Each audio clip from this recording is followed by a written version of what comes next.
Welcome to the regular meeting of council for Monday, October 24th, 2016, 7 p.m. I'd like to start the meeting by first thanking Councillor Sauvé for being the acting mayor in the last council meeting. I was in Ottawa representing the city. I was also in Vancouver, but representing the city with the federal government, and I will give more information on that later on in the agenda.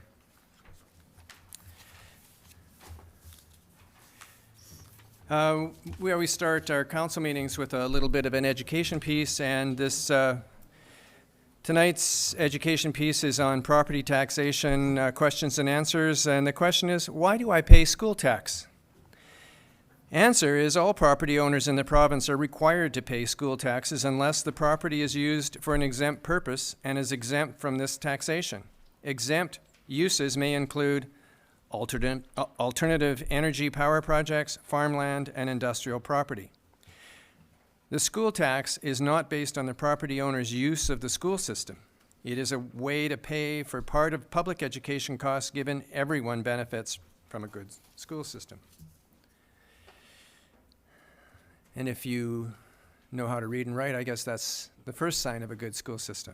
Some of us benefited better than others. It's never too late, Councillor Paulson.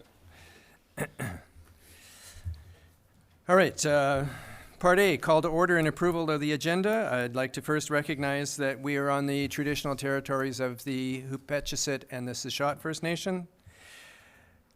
Councillors, are there any late items? Seeing none, City Clerk, any late items? Yes, Mr. Mayor, we do have two. We have a late item delegation under D3 and correspondence under H4. All right, thank you. A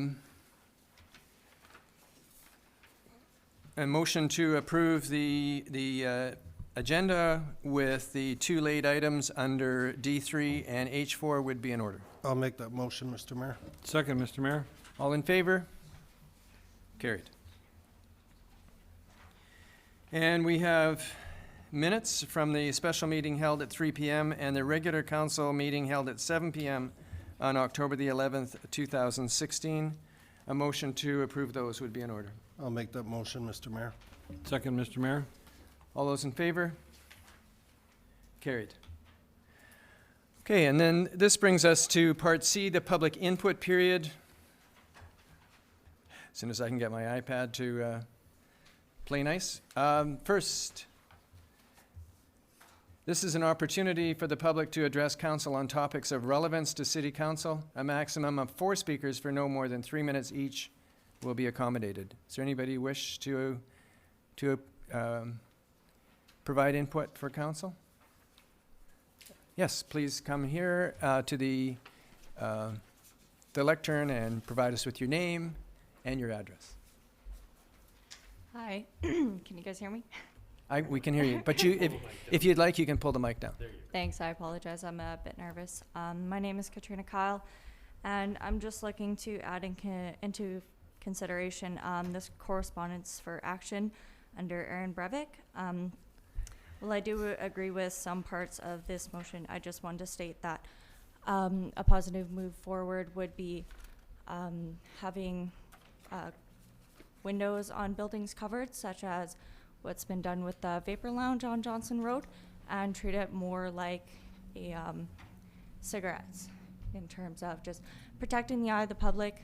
As good as distance meters are, there's more steps we can be taking towards that. And that's all I have. Okay. Thank you. Katrina, thank you very much.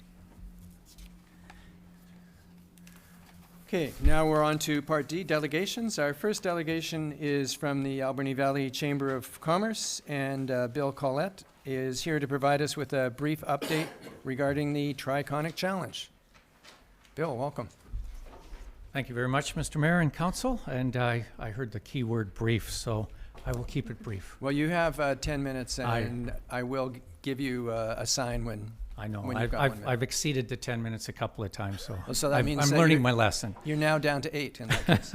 Go ahead. Just a quick update, and first of all, I do have 2 topics tonight. So, first on the Triconic Challenge, we've had about 21 people register so far, so we think we're pretty pleased with that. The primary registered event of 12 events, because 4 runs, 4 swims, 4 bikes, is the bike ride to Bamfield.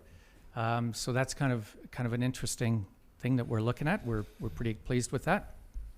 We've been promoting the event very heavily. We were at the Victoria Marathon for 2 days. There's about 10,000 people that go through the expo. And when we're promoting this event, we're promoting Port Alberni at the same time.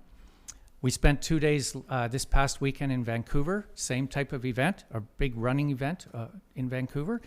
And yesterday we were at the Cross the Rock event here in Port Alberni, which I have to applaud Lee Blaze from Aussie's Cycle. He did a great job.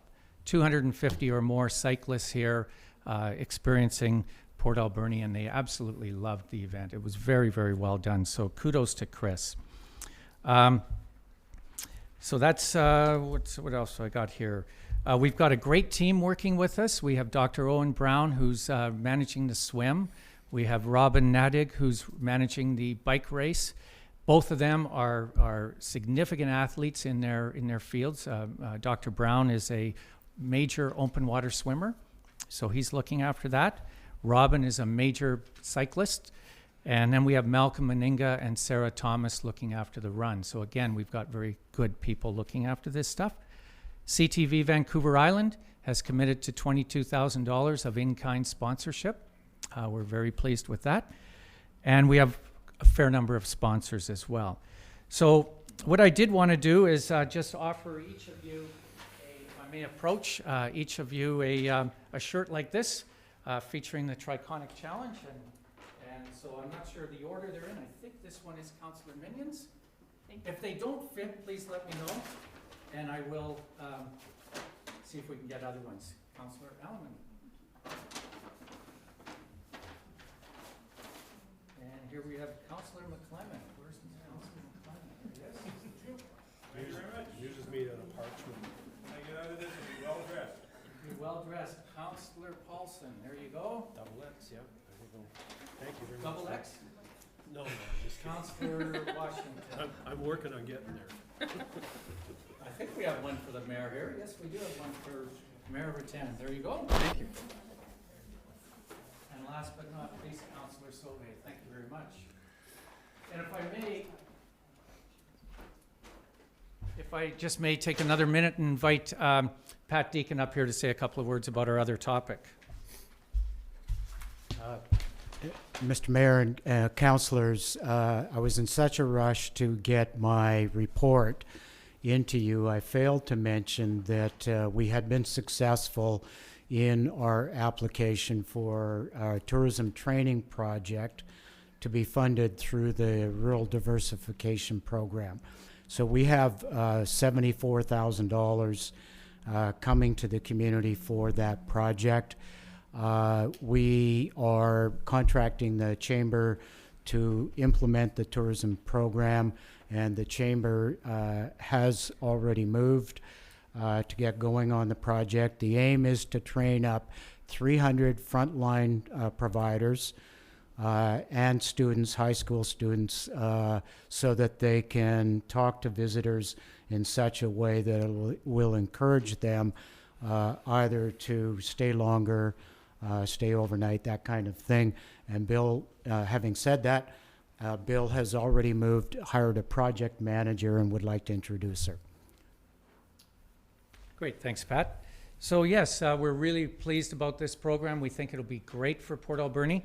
And so I'd like to ask a young lady to stand up here. Her name is, let me just find my notes here, Genevieve Eichsteider.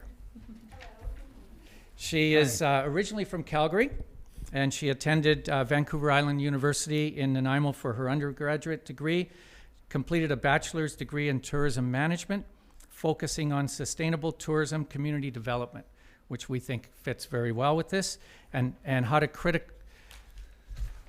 how to critically, she wrote this, by the way, evaluate the issues and trends of social and cultural tourism impacts on host communities. Genevieve was a researcher in studies and projects that focused on community-based impacts of tourism, as well as grassroots approaches to positive economic and social change in tourism. She did that for West Africa. She is currently completing her master's degree in natural resources and environmental studies at the University of Northern BC, studying the effects of gendered social dynamics among participants of outdoor activities.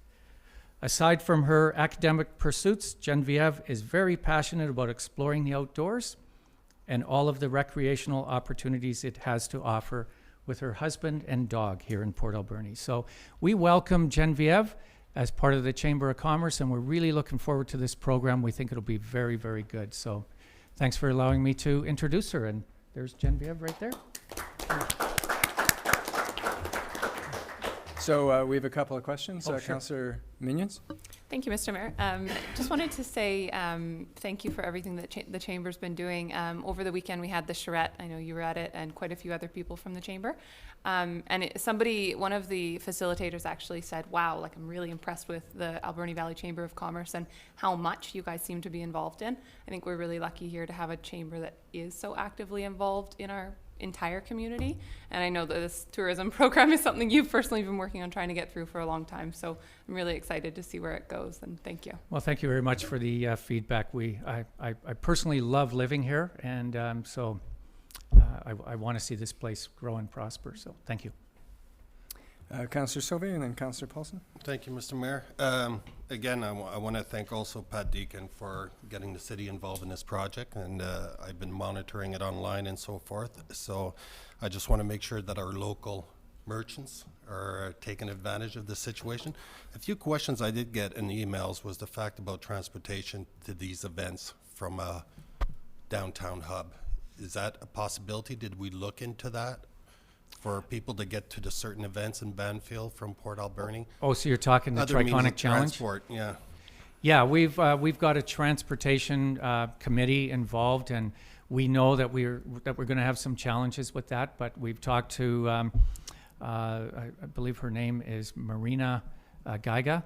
She runs a transportation organization. She was very good to us in the number 7 challenge, and so we've got her lined up.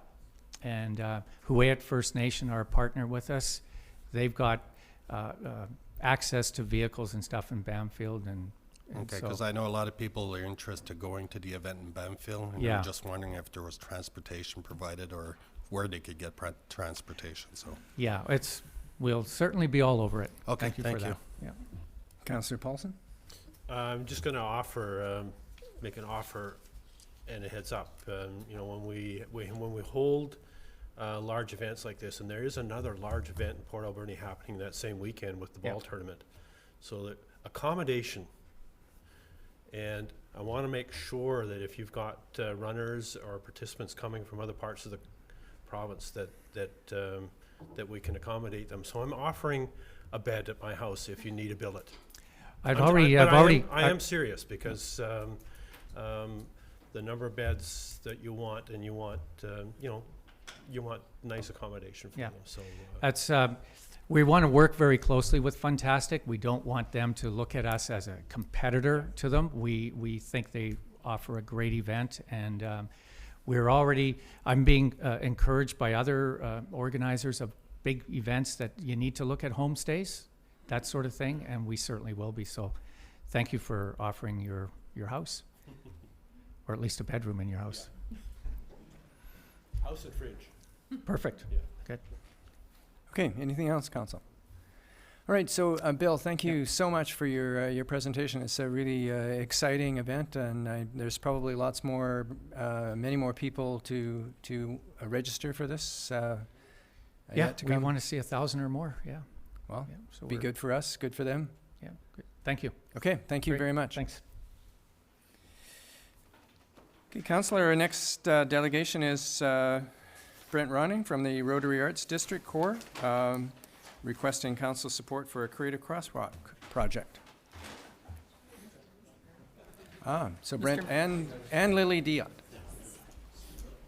Mr. Mayor, I must apologize for our screens. We're having a bit of flickering going on with our projector screens, and we may have some intervention from our IT manager at some point, but hopefully we'll be okay. Okay. Okay, good evening, Mayor and councillors. Thank you for the opportunity to present this evening what we believe is an exciting and fresh idea for the Rotary Arts District.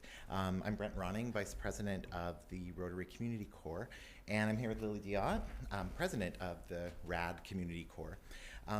Earlier this year, the RAD Community Corps formed to support specific initiatives in the Rotary Arts District under the mentorship of the Aerosmith Rotary Club. And we've already had some very visible successes in the district in the short time that we've been active. Do I click this? Is it me? Ooh, I've got all the control. Where do I point it though? That way?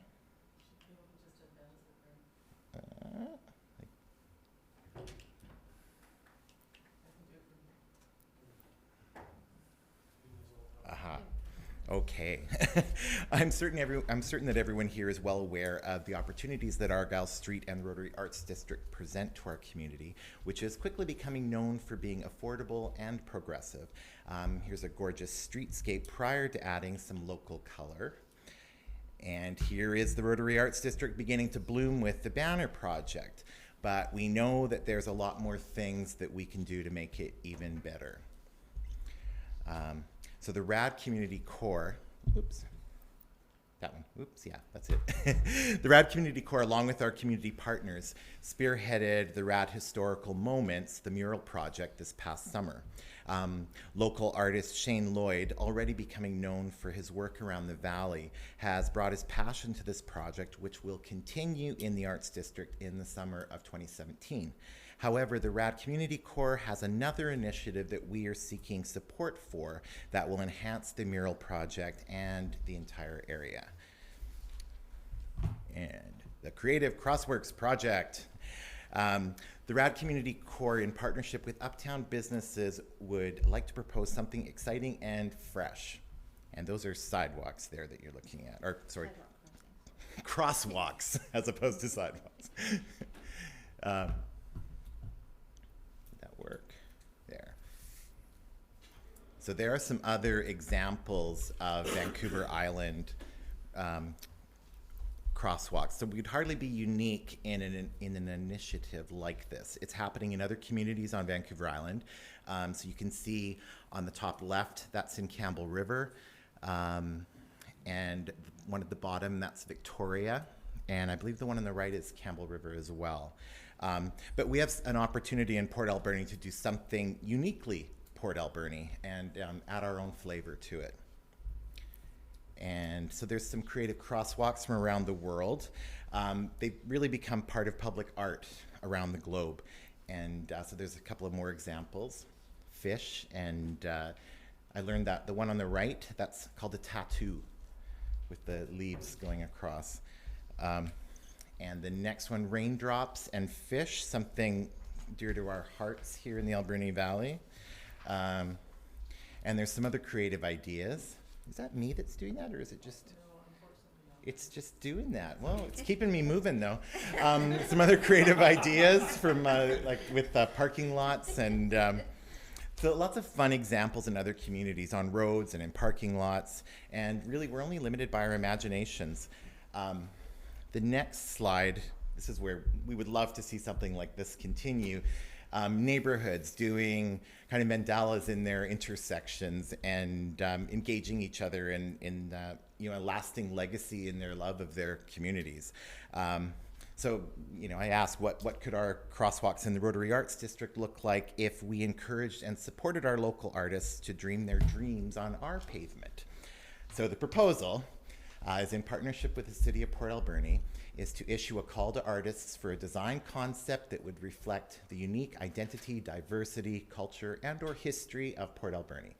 And the selected artist would be paid a design fee to develop a series of design variations for the crosswalks. And so we've also applied to the city's community investment program for a grant to cover that design fee.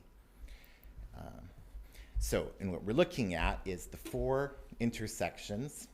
That was Kingsway, 4th, 3rd, and 10th.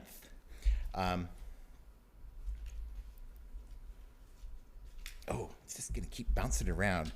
So that they would kind of frame and invite our community and our visitors to the Arts District and send a clear signal to everyone that we're in a really special place in the Arts District. And the city would install and maintain the crosswalks. The installations would be stencils. That would be applied using the regular paint that we currently use for crosswalks. And the Corps would work with the city itself to ensure that they're safe and cost-effective approaches for the installation. We're not reinventing anything, we're just doing it in a more interesting way. So what we're asking for is support for our Community Corps Community Investment Program grant submission. And we're asking for the City of Port Alberni to install and maintain the painted crosswalks. And we're willing to work with city staff to figure out the best way to do that and prepare for the 2017 budgeting process. And we're also asking for the city's participation on the Creative Crosswalks Ad Hoc Committee to select the artist and approve the design concepts.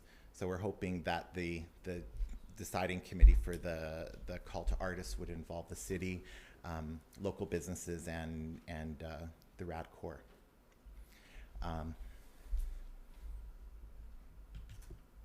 Questions? So, I was going to say, if you stop flipping around it. So, Lily, is it all going to be white on black pavement, or are there going to be other colors as well? There'll probably be other colors. It depends on what the artist's concepts are. Okay. And how much money are you envisioning in terms of, I mean, the community investment program, that'll take care of that, but. Well, Brent, you applied. Yeah, the CIP grant, we asked for $1,000 for the call out to artists. So it would be a $1,000 fee to the artist or artists. Yeah. For their concept. And then we did get some quotations. So that it looks like the stencils would be $1,000 plus paint and labor. And it really depends on the intricacy of the design. We were told that one should really strive for a simple design because it has to be repainted regularly, and if you use a more expensive thermoplastic, less regularly. So there are things that our engineering department would have to look at. And Okay, that does help a little bit, because if we're going to get a motion tonight to refer this to the budget process, just if we've got some idea as to how much we're looking for, that becomes important. yes, so it would be $1,000 for support of our CIP grant for the call to artists, and then it would be the development of the stencils, which on a quote, $1,000 plus paint and labor for one stencil. Okay, And we're looking at 4 stencils, so so you're looking at $4,000. probably in that range if Okay, thank you. Hey, Councillor Paulson? Mr. Mayor, thank you. We already have a built-in maintenance cost for painting and crosswalks and everything like that. So I'd be interested to see if this adds to that ongoing cost. Maybe it's because there's other colors and stuff, but I'd like to know I'd like to find out the difference, and if there's no difference, if it's kind of revenue neutral, I think it's a great idea. I really do. But like I say, we already have to have those crosswalks painted every year, so why not paint them in kind of cool stuff?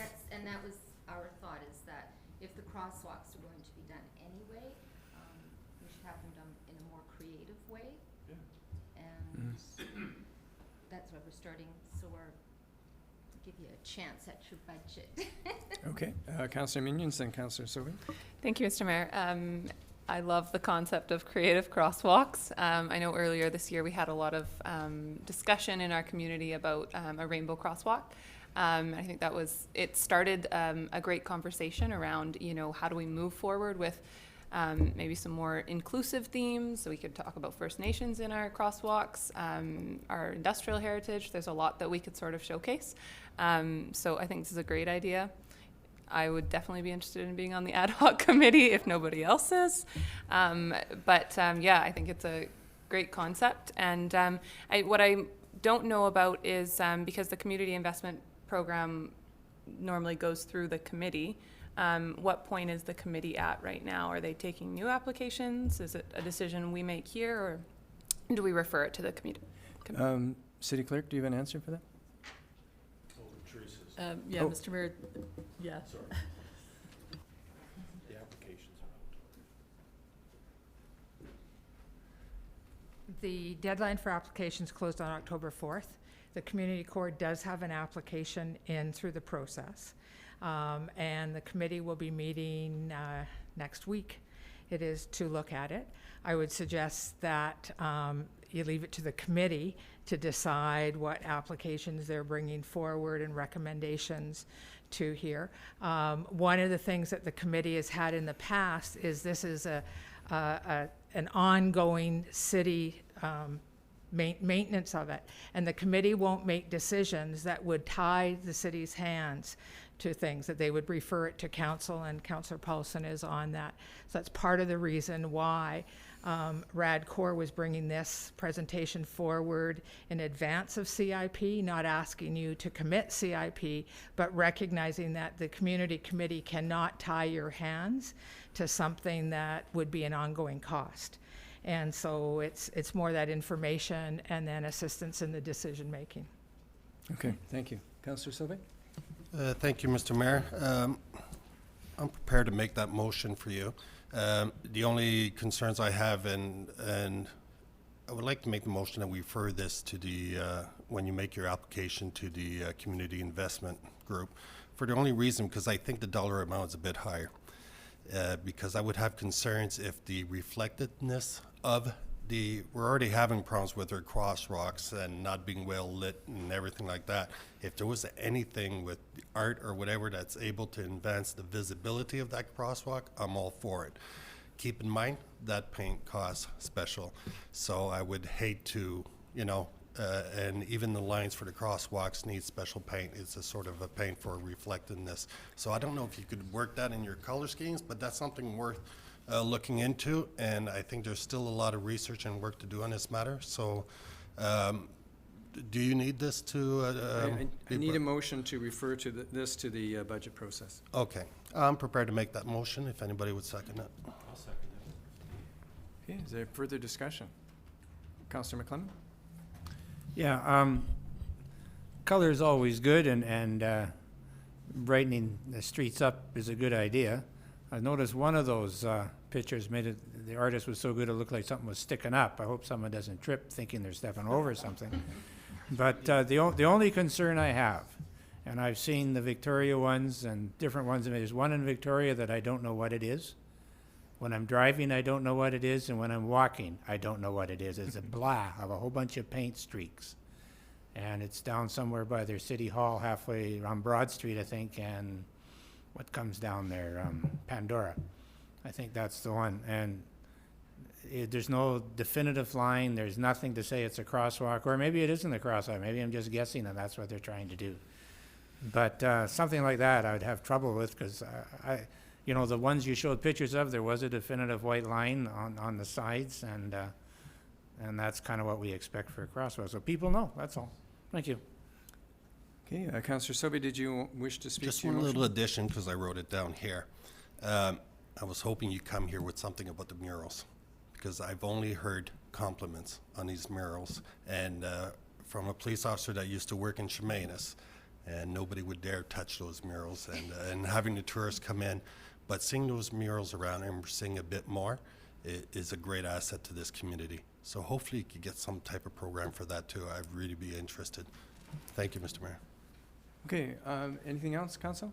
So on the motion then, all those in favor of referring this to the budget process? Carried. There we go. Thank you very much for your presentation. Thank you. You still have 1 minute left, Brent. Okay, Council, this brings us to number 3, and this is a late item, and this is Heather Shope, and I'm not sure, are you by yourself, Heather? I am here on behalf of the Alberni Clackwood Regional District Agricultural Development Committee. Great. And by myself, yeah. Welcome. Hi. Thank you for having me as a late delegation. I appreciate it. We've had sort of a late opportunity to apply for a grant application for a regional project, and we'd really like the City of Port Alberni's support on our application. I'll give you a bit of background first. The ACRD has an agricultural development committee. We meet monthly with the mandate of implementing the 2011 agricultural plan and stimulating the local agricultural industry and increasing food sovereignty in the region. We have a group made up of representatives from a variety of organizations, including the City of Port Alberni, the School District 70, Eat West Coast, Alberni Valley Transition Towns, the Canadian Mental Health Association, the Farmers Institute, the Fall Fair, and others. So we're working on a lot of projects. This is the third year that the ACRD has contracted agricultural support workers to assist with moving these projects forward, and I'm one of those agricultural support workers. So this grant opportunity we've identified can help to increase the amount of food produced by residents in the regional district by providing practical tools to increase horticultural literacy in the area.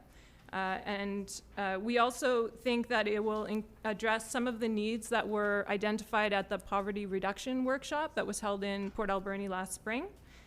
Those needs included increased food skills training and education, increased access to food and support programs for food, connecting farmers to people who eat, teaching kids gardening skills, increased social opportunities with a food focus, reduce costs for accessing information and skills training, creating programs for homes and communities for planting gardens, and increasing the education and decreasing the number of hungry children in the region.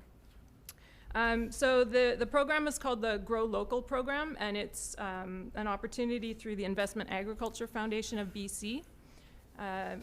Do you guys have a letter with the, I think it came up, yes, okay. So that has the details of the program in it. Basically, it's going to offer 10 communities in BC up to $25,000 over 2 years in order to help citizens to grow locally by providing educational resources and hands-on practical advice. It's not meant to be directed to farmers. It's going directly to residents and citizens and engaging communities. So the ACRD is seeking partners and leverage for this project. We really want to create something region-wide and collaborative with a lot of organizations. The deadline for the submission of our application is November 4th, and that's why I've come kind of late. This was just announced at the UBCM, the entire project. So ACRD is going to be working with Alberni Valley Transition Town Society.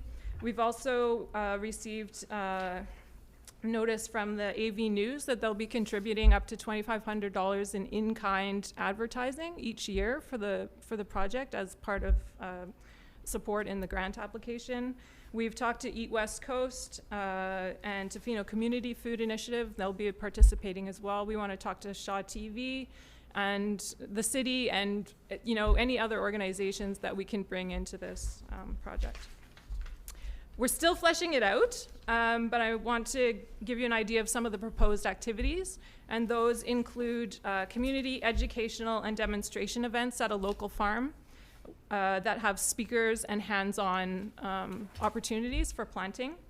The project allows for individual and group consultations with experienced horticulturalists and designers related to food production. So we're thinking we could do like a consultation booth at the fall fair and at farmers markets, different places where you have some extra experts and people can kind of line up and ask about their tomatoes or whatever advice they need for growing their crops. And that would be a free service. We're also hoping to do a series of backyard consultations, even that would be open to members from the public to come, so we can walk around a yard and say, this might be a good place for a garden, and you have to watch out for the shade tree here. And so really get people engaged in learning how to grow and things that could help them.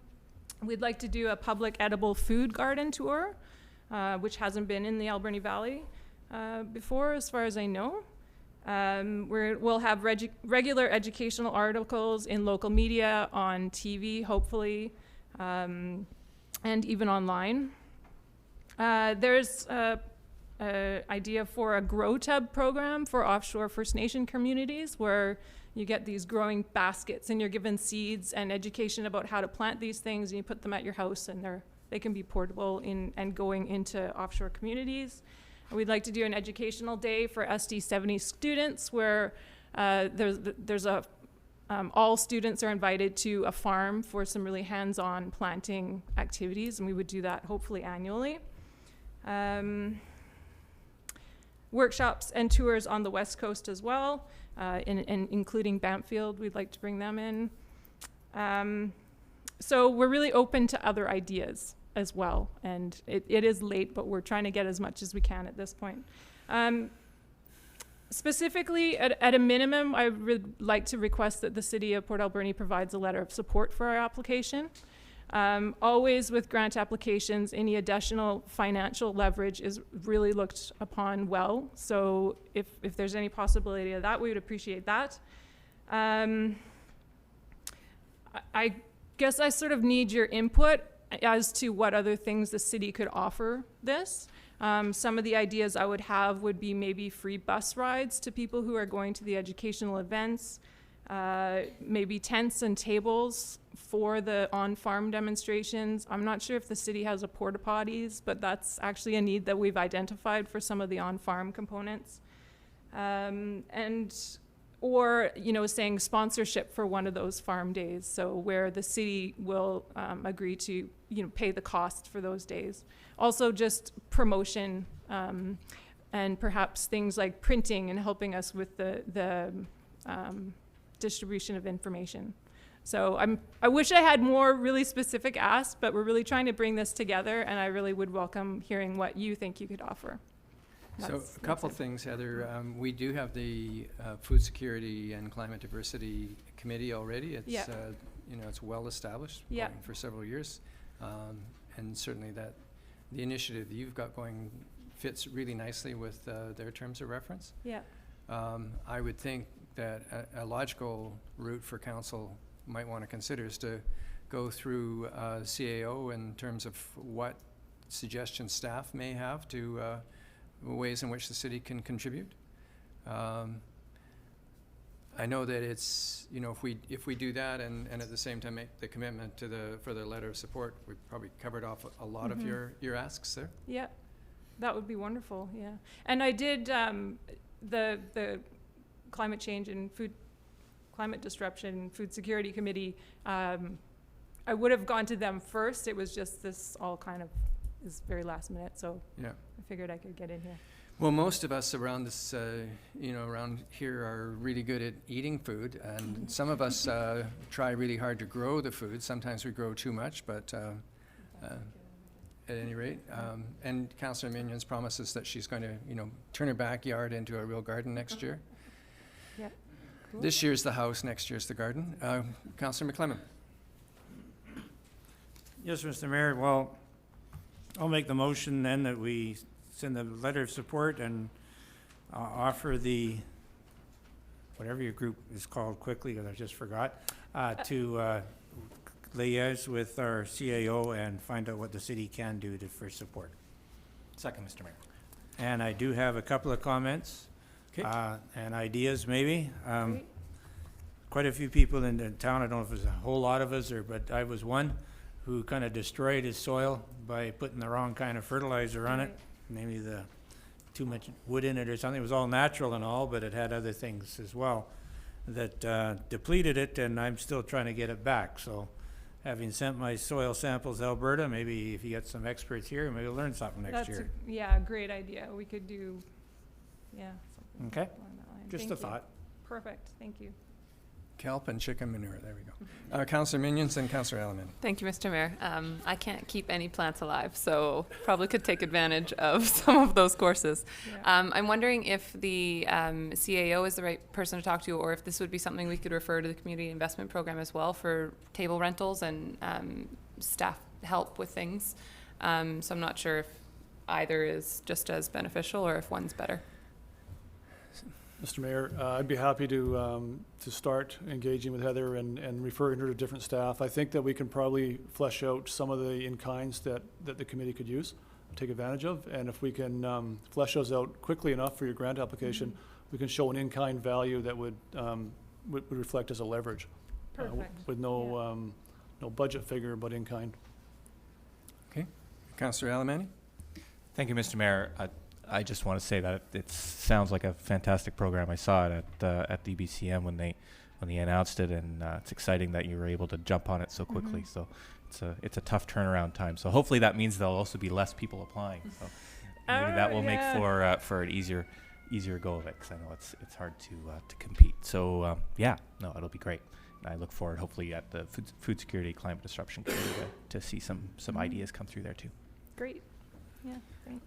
Okay, so I believe we have a motion that's been moved and seconded. Could we just read back the motion, City Clerk, please?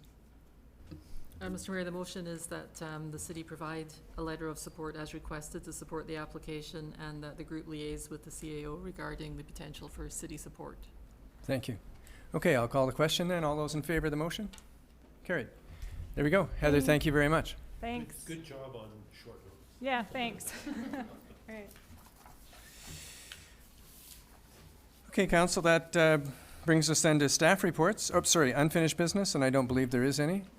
Then next, item F, staff reports. The first one is accounts. Councillor Washington? Thank you, Mr. Mayor. I move that the certification of the Director of Finance dated October 24, 2016 be received, and checks numbering 136,636 to 136,935 inclusive, and payment of accounts totaling $916,546.73 be approved. I'll second that, Mr. Mayor. Any discussion? All those in favor? Opposed? Carried. And Chief Administrative Officer, upcoming budget 2017 to 2021. Mr. Mayor, I'll work from here if that's okay. So, Mr. Mayor, we're coming into budget preparation time, as you know, and what's very critical at this point in time is that council consider what it is that you want to see in our next 5-year financial plan, and that council give to me and staff direction on what you want to see us incorporate into a draft financial plan, 5-year financial plan, 2017 through 2021. So when I'm done here, Jake Martins, our deputy clerk, is going to walk you through a couple of methods by which we propose to engage the public, so that before you give direction to staff on a draft document, draft plan, you get input and direction, if you like, from the public. So Jake will walk us through that. Prior to that, I wanted to take my opportunity to influence you on direction that you give to me. So I've got a presentation, so you've seen a version of this prior. And again, this is my view on the road before the city, the organization of the city of Port Alberni, and in terms of our budget needs. I think I probably can't get this to work, but I can. Was that me? Wow. You have the power. Yes, Brent is gone, sir. Hopefully the screens hold up. So the city is obligated to provide, to submit to the province 5-year financial plans. And the current financial plan that we're working within is 2016 through 2020. And the 2016 budget increase, as you know, as you sweated over, it was somewhere, I think, around 2.7% taxation increase, or budget increase. And in that 5-year financial plan, there was 4 more years. And what we've tended to do for a long time is focus on year 1, because that's the one that's right in front of us. But there's 4 more years in that plan. And so what I'm showing you here is the anticipated budget increases in the 4 years ahead of us. So the plan that we're working under right now, today, says that effective January 1st, 2017, we're going to increase our spending 17%. And then there's a small drop in 18, reasonably flat in 19, and a bigger increase in 2020 for an average of 5.6 per year. And I don't think that any of us in the room thought that we were going to increase our spending 17% next year. I think this is a good example of a 5-year financial plan that we adopted because we have to, because by law we have to submit a 5-year financial plan. But really it was a 12-month financial plan. We, with some considerations, if you like, that we're going to revisit. And we've been doing this for a while, and we've been pushing out projects, largely capital projects, out to the next year because we can't afford them in the first year. And so we push them out and we hope to get to them next year, and we push them out and we push them out. And we're building what's known as an infrastructure deficit. And this is something facing local governments across North America, is that infrastructure is aging. The cost to renew that infrastructure is beyond the capacity of governments. And so we slowly slip into a situation where we're patching. And we're patching and hoping they'll last a little longer and hoping that some money is going to emerge from senior government or something like that. So, and I have to tell you, I don't want to paint a picture of doom and gloom. The sky is not falling. The city is in good situation financially. We have, we're well managed. We have compared to other municipalities, I think we're on a good path, and our infrastructure is not crumbling today. But there is a need for us to invest in infrastructure renewal, so that at some point down the road, we don't start to fall into a situation where we can't get out of, where we can't afford to pay out of to renew that infrastructure. So the message on this slide is that although we adopt 5-year financial plans, I don't think that we're planning beyond 12 months. Year to year is what we've been doing. And there's 3 critical issues I think that face us. There's lots of issues facing this city and others, but the 3 critical ones I think for this community are that we've experienced a lack of growth. We've seen, and that's in tax base and population. We were a little over 20,000 people in 1980, I believe, and today we're 17,500. It feels busy. The community, there's a sense of optimism. It feels like we're growing, or we're gaining attention. We're trying to grow. I hope that we'll grow. But if you look backwards over the last 30, 35 years, we haven't grown. And that has been a problem for us. So we're relying on the same tax base to pay for cost increases that come inevitably. The second critical issue, I think, is that, as I mentioned earlier, we're not adequately funding infrastructure renewal. And as time goes by, we will see that become a bigger and bigger challenge for us. And the third one is we rely on an industrial tax base. That's not unusual in forest-based economies, and we've seen a number of communities have to adapt to a loss of that large forest industry tax base. There's no indication at this point, that we wouldn't enjoy going forward, in 2017, the kind of economy that we were used to. But that is a concern, that when a large part of your revenue comes from one source that is beyond our control to retain. I wanted to show you this slide, and the colors might not align very well, but it shows that based on census status since 1981, top line is Nanaimo, and then we've got Campbell River, Courtney, Parksville. Port Alberni's the heavy dark line, running trend-wise opposite to the other communities, and Ucluelet at the bottom is basically flat. So what I'd like to show you with this is that other communities in our neighborhood are growing, and some of them have started significantly smaller than us in 1981 and are bigger than us, and we've not seen growth. We've wanted growth, we've courted growth, we've tried a lot of different things to grow, and yet we have not seen a growth in population. And just buzz back to there. I have to say, everything I'm telling you is kind of general speaking, okay? So anybody could pick holes in a lot of the things I'm showing you. Some might say that, well, some of these cities have grown physically. They've expanded and taken in other areas, as we have. We've expanded and taken in other areas as well. Maybe not to the same extent of these ones, but the trend, I don't think, is we can deny the trend, that some communities are growing, ours has not. So on that issue of lack of growth, it means that our economy doesn't grow from more people. So it might grow, but it doesn't grow. We're not putting up new businesses and having new customers that drive an economy. And population growth spurs and reflects a diverse economy.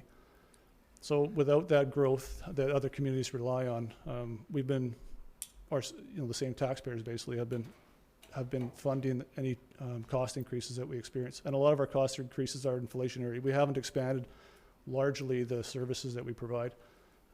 It's just maintaining those services. On the second issue identified, infrastructure spending, what we've seen in recent years is a reduction in our reserve funds. So we've been responding to our cost increases in part by spending the money from our reserves. And so that does a couple of things. When we reduce the money we have in the bank, it means that we don't have the same capacity to take advantage of grant money. So when we apply for grants from senior levels of government, they generally want us to come with a contribution of our own, sometimes 50%, sometimes 33%, sometimes 66%. But there's almost always an obligation for us to bring some money. And if we have a healthy reserve funds, we can draw that money. So if we're applying for several $1 million and we have to bring $1 million of our own, we kind of need to have that money in the bank.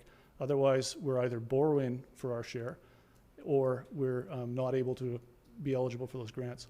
And so if you take that same action going forward, as we continue to, if we continue to borrow and have no or few funds and reserves, we can get into a situation where we are not spending, we're not able to take advantage of grants. So then all the capital we do comes with 100% of our money, not leveraged by grants. So that's a slippery slope that we're on the top of, right? We're not at the bottom of that slope, but we're on our way. If we continue the way we're going, depleting our reserves and spending and using our borrowing power, we could find ourselves in a situation where we can't take advantage of grants, and that would not be good for us.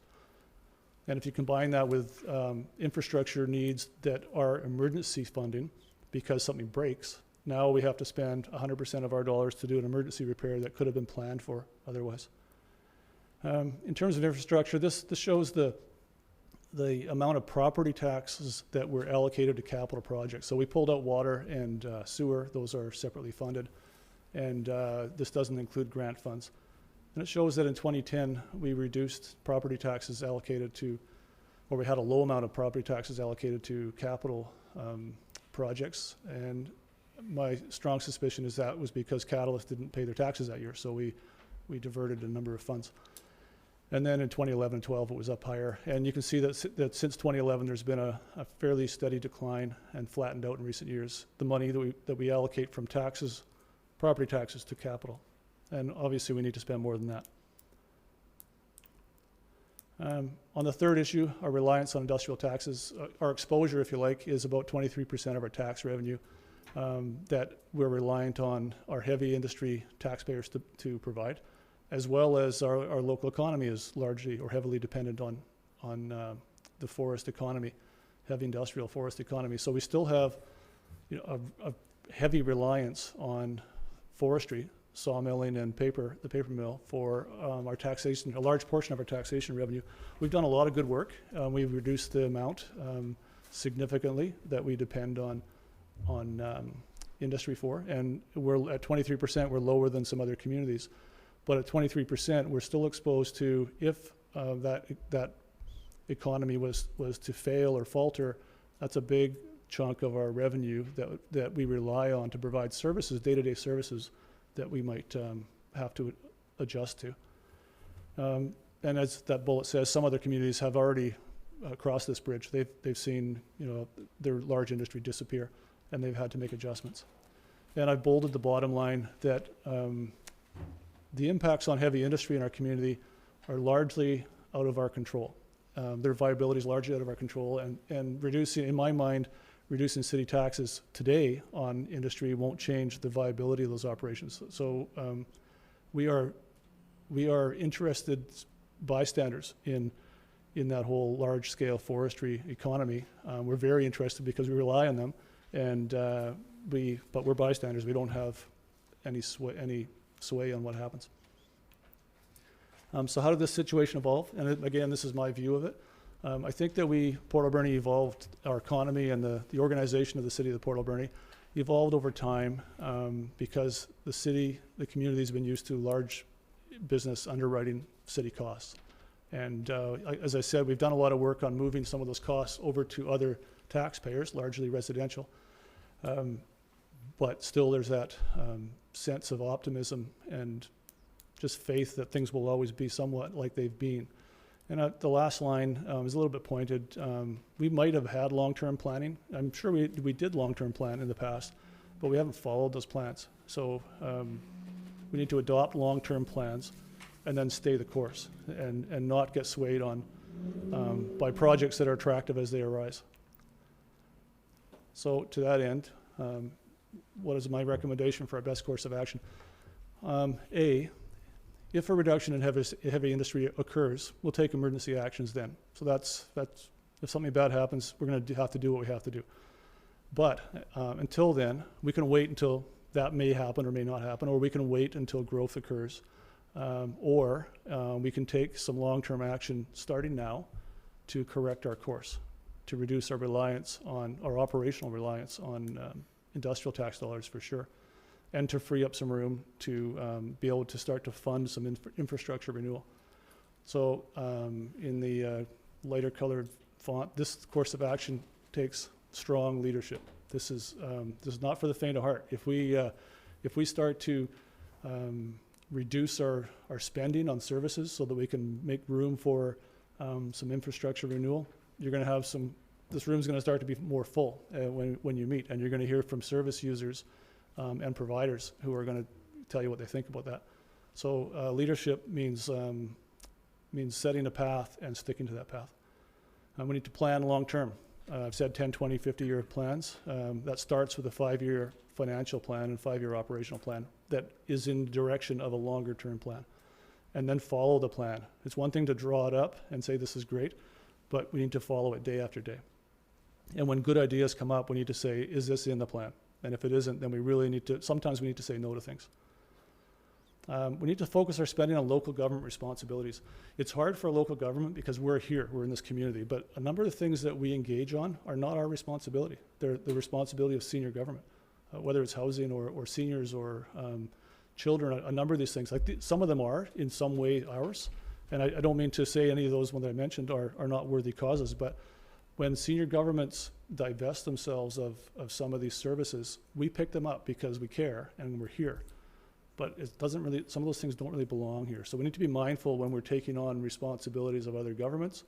Do we want to do that? And I would suggest that when you consider that, you say, this isn't ours, it's not our responsibility, but do we want to pick it up anyway because it's valuable? And if it is, we can do it. But we need to be mindful when we're stepping outside of our mandate. And again, the bottom bullet, we need to stick to our plan. So in terms of those 3 challenges I pointed out, a proposed solution, number 1, lack of growth. I think we need to acknowledge that lack of growth is likely to continue going forward. And that's heresy to say. I just spent the weekend visioning on the Charette project, and I'm as excited about where this community is going as the next person. But we haven't had growth for 30, 35 years here. So if you look backward at the trend, you got to really start asking yourself, is there going to be growth in the next 5 years? And if there is, terrific. But what are the indicators that there will be growth? And so do we budget and plan on growth and prosperity, new prosperity, or do we budget on conservatively and say things might look like they've looked the last little while? Live within our existing means. Living within our means is important to us, but that means our existing means, not our optimistic means. We shouldn't, in my mind, be planning spending based on growth that we hope will come or that we're working toward achieving. I'm more and more convinced that livability grows communities, and I know jobs is another piece of it. There's a number of pieces that grow communities. I think people live where they want to live, and if they can work there, that's even better. But more and more, I think people live in communities they want to live in, and if they have to work somewhere else, they will. I'm not saying we should turn our back on industry or turn on job growth. Those are all pieces of it, but we need to be mindful that if you talk to the new people who have come to this community, a lot of them didn't come here for work. A lot of them came here because this is where they want to be. So in the bottom lines there, my suggestion is that we target a modest tax increase, and my example is 3%. So if inflation is 1.5% to 2%, for example, if we increase taxes moderately above that, then and we spend moderately below that, then over the course of time, we're going to start to free up some money, and then commit that money to infrastructure. It sounds, Pat Deacon likes to say, if you say it fast, it sounds easy. And so this sounds really easy, right? Yeah, we'll just decrease our spending. So if we decrease our spending, especially if we do it over a long period of time, that means we're going to decrease our delivery of services. So then we're going to have to scale back, intelligently decide which services we provide to a lesser extent and which services we stop providing altogether. It's not an easy thing. So spending less than inflation means that we start to scale back services, a really hard discussion. Number 2, on the infrastructure, we need to finalize a long-term infrastructure plan. We've done some really good work on water and sewer rates. Those rates are We've accelerated the increase in those rates, as you know, and we're almost done there to where those funds are sustainable going forward. We'll be able to replace our infrastructure and water and sewer just with user fees, which is where we want to be. So over time, if we start to manage our operation in a way that frees up some money more and more as years come along, we'll be able to increase the pace of infrastructure renewal. Not just spending money in each year, but putting money back in the bank. We should be building up our capital reserve fund so that we can take better advantage of grants when they come along and be better positioned if some cataclysmic unplanned change does come along. It's just like your personal finances. If you don't have any money in the bank, you're really dependent on your next paycheck, and we need to have a little more money in the bank. As far as the industry, excuse me, I think we should accept that that industry as we've known it may change. I'm not saying it is going to change, but I think we should be prepared that it might change. And I also think that we shouldn't rush out and reduce industrial taxes. That probably is a dialogue that we need to have with our industrial operators, but I don't think it's the biggest challenge they face today. And I think because and the reason I say we shouldn't rush out and do that is we can use that. That's one of the things we have to our advantage right now is we have industrial taxpayers, and we should use those funds over the next few years to bridge the gap on infrastructure and rebuilding our capital reserve fund. I think we should continue to do everything we can to grow the community and the forest-based economy. And as you know, we're working very hard on that. And the last line, reduce city service delivery dependency on industrial taxes over time. So not necessarily infrastructure renewal, but service delivery. So all the things that we do on a day-to-day basis, we need to start thinking about where are areas where we can control our costs and maybe pull back our services. Some are going to be, some places we likely won't be able to make change. Those are all, again, hard decisions to make. So a couple slides, this is me editorializing. I wanted to talk about our services. We provide a really broad array of services to a high level. I'm really proud of the services we provide. And I know all the people who work for the city, and I'm sure council is proud of the services we provide in this small community. I think they're higher in many cases, the level of service, than other communities of our size. So if we're going to go down this path, we need to consider intelligently reducing some of those service levels. And in some cases, we might be able to discontinue a service or have somebody else provide it. And we should look at different ways to deliver the current services. But again, in bold, while we're doing that, having those conversations, we need to strongly resist taking on new services and obligations. And every time we have a public meeting, you're asked to take on new services and obligations. And they're all good ideas. So we need to make sure that while we're trying to get our finances repositioned so we can replace our infrastructure, that we can't be adding in new things as well. If we're making room in our budget for infrastructure, we can't be peeling that off for things that are attractive in the moment. That might be the hardest thing to do. I wanted to talk about our services and our employees. Our operations, the services that we provide and the way we provide them are a result, in my mind, of a long history of industrial tax prosperity and future optimism. And the situation that we have as far as our services we provide those are not the fault of our employees. Those are decisions that we have made as managers and elected officials. And because it's not the fault of our employees, the services we provide, I don't think we're going to resolve this situation by fighting with our employees. I think that a meaningful reduction in budget means a reduction over time in workforce costs, and it can only come from reducing those services. At the same time, we need to manage and modernize our procedures. And the last bullet, the cooperation of our unions is critical. And again, this course of action, steady course of action over time, in my mind, would prevent us from having to do something large if we end up in a tax fall, if we lose a revenue source overnight, if you like. Taking the change the course of action now would really help us avoid something really difficult down the road. And I wanted to talk about our services and our neighbors too. There's been a lot of dialogue about that. The services we provide and the way we provide them are the result of our decisions. People who sat in your chair before you and my chair before me, and you and me, we made those decisions. It's not the fault of our neighbors, and we were not going to resolve that by blaming our neighbors. So having said that, there might be opportunities to share services with our neighbors or do things differently. And that might involve asking the regional district to lead on service of provision to more than just the city. And we're already engaged in those conversations. But we can't start those conversations by, in my mind, we can't start those conversations by blaming the situation on the neighbors.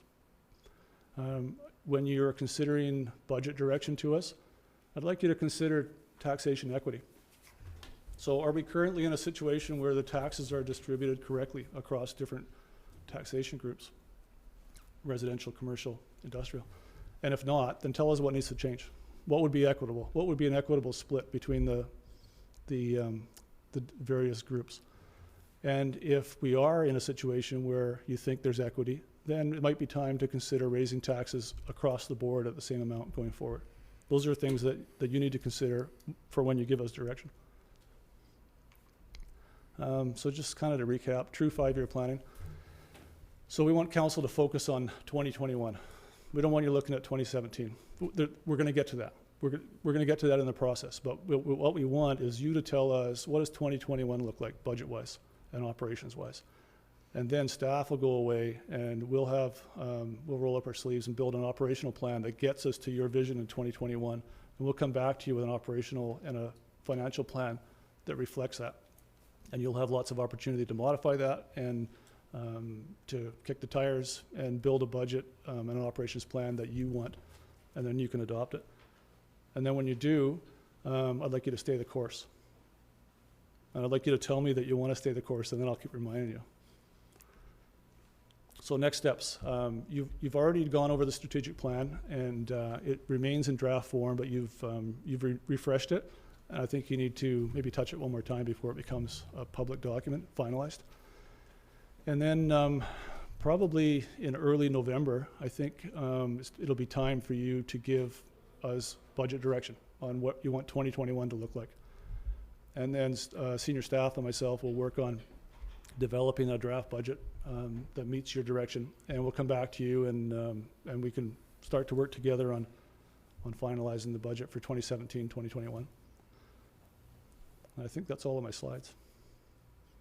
So, Mr. Mayor, I'll say again, I don't mean to say the sky's falling. It's not. I just think that we're in a situation where good leadership now will prevent us from a situation where we have to say, oh my gosh, the sky's falling. I'm happy to answer questions. Councillor Minions. Thank you, Mr. Mayor. That presentation was just as grim this time as last time, so thank you. But important, and thank you for bringing it forward. I certainly agree with the concept. I agree that, when good causes come forward, we need to ask them, to go through the proper processes and what are they contributing, et cetera. I don't agree with formally, agreeing that we're not going to have growth. I think we certainly should plan to not have growth, but I think at the same time, we should expect growth, maybe not bank on it. But I think that we are going to grow. I think we've also formally adopted a growth goal with our economic development department. So I think that's an important thing for us to work towards. That said, I do agree that we should be planning to not have growth and making our financial decisions based on that. What I'm curious about is how do we balance, livability, which a huge part of livability and how we get there to be a livable community is investing in our community to make it a place that people will want to live and people will want to come, more people. How do we balance that with reductions in services and spending? Thank you. I'm not asking necessarily for specifics, but I think generally. Obviously, I don't have the answer to that question. How do we suck and blow, right? We can't necessarily, but what I would suggest is that we plan or budget for the worst, if you like, and work and hope for the best. And council needs to be optimistic. You can't be doom and gloom leaders, right? We need to be optimistic about where we're going, and there's lots of good things going on in this community. What I'm suggesting is that we, in terms of the operations of the city, that we not budget based on growth that just isn't money that's not in the bank yet. That's what I'm suggesting. Okay, Councillor Paulson and Councillor Sobey. I'm going to take liberty here. I'm going to make 2 points. The one point that kind of is resonating here, and it's, you know, you threw up the 5 years with the 5.5% average. I remember the first year for new councillors, the Local Government Learning Academy, and sat in on a financial session there. And we have a tremendous amount of pressure to hold your tax increases to 0 or 1 or 2 or 3 or 4. But I do remember, and I can't remember the exact details of that chart that they showed, you can have 1.5% and 2.5% increases, but in the 4th, 5th, or 6th, or 7th year, you're going to pay the piper, and it's probably going to be 12, or there will be an adjustment. Yeah. And so I think we need to keep that in mind. And I'm really, really happy that you've brought the heavy industry scenario to us, and it's not to say that they're not going to be here or will be here, but as we go through this process, I think it's mindful to keep that in mind. And there's actually 2 communities in British Columbia right now that have suffered that. Merritt has lost their major industrial sawmill, which employs 1,000 people, or 250 people, and Quesnel is going through it. And Mr. Mayor, Quesnel is quite unique, and they're actually handling it in a unique way, and they've actually taken some projects, and on their tax bill, there is a 7.5% increase in one category, but that 7.5% is on their tax bill as a line item going to a specific project. It's not like going into general revenue. So when you sell that to somebody, like it could be sewer or water or whatever, and you say, look at this main line that has to be repaired, that appears as a line item during the length of that project, and people accept that. They understand it if there's nuts and bolts to it. So that's just my comment. Is yeah, sooner or later you're going to pay the piper, and it's great to, I think, just think about what could happen if one of our major employers disappears. I think, Councillor Paulson, you're exactly right that and we've seen this before where we do 0, 0 or whatever, and then we do 12. And it's because we haven't actually reduced our commitments. We just run in a deficit mode. Yeah, we ran till we were out of breath, and then we had to take a deep breath, right? So if we're going to do this, and if we're going to do it well, we need to stay the course. And will we stay the course? I sure hope so. I'll support that course. It comes to council to stay the course or not. So I'm not talking about we'll just tighten our belt a little further. We've been tightening our belts so much. We've done all the low-hanging fruit things. If we want to make this kind of change in spending, we need to make changes in the services we provide. That, pure and simple. We can't magically provide the same services with less money, right? There might be that perception in the world that somehow we can just become more efficient overnight. That there's huge efficiencies to be gained that will somehow enable us to have all the things we enjoy now for less money. In my opinion, that's not true. So we need to, if we want to head down this course, we need to stop doing some things, and we need to stop doing some of the things to the extent that we do them. Councillor Sauvé. Thank you, Mr. Mayor. I remember having a meeting with the engineer department and wanted to talk to him and myself and Councillor McLennan about discussing about a predicament plan as into infrastructure for the next, forget 5 years, 25 years. And I think past councils and, it came to the point that they lived on a budgetary reasoning over the fact that the industry is here. And I feel that we need to move away from that and to the fact to be how we can be self-sufficient.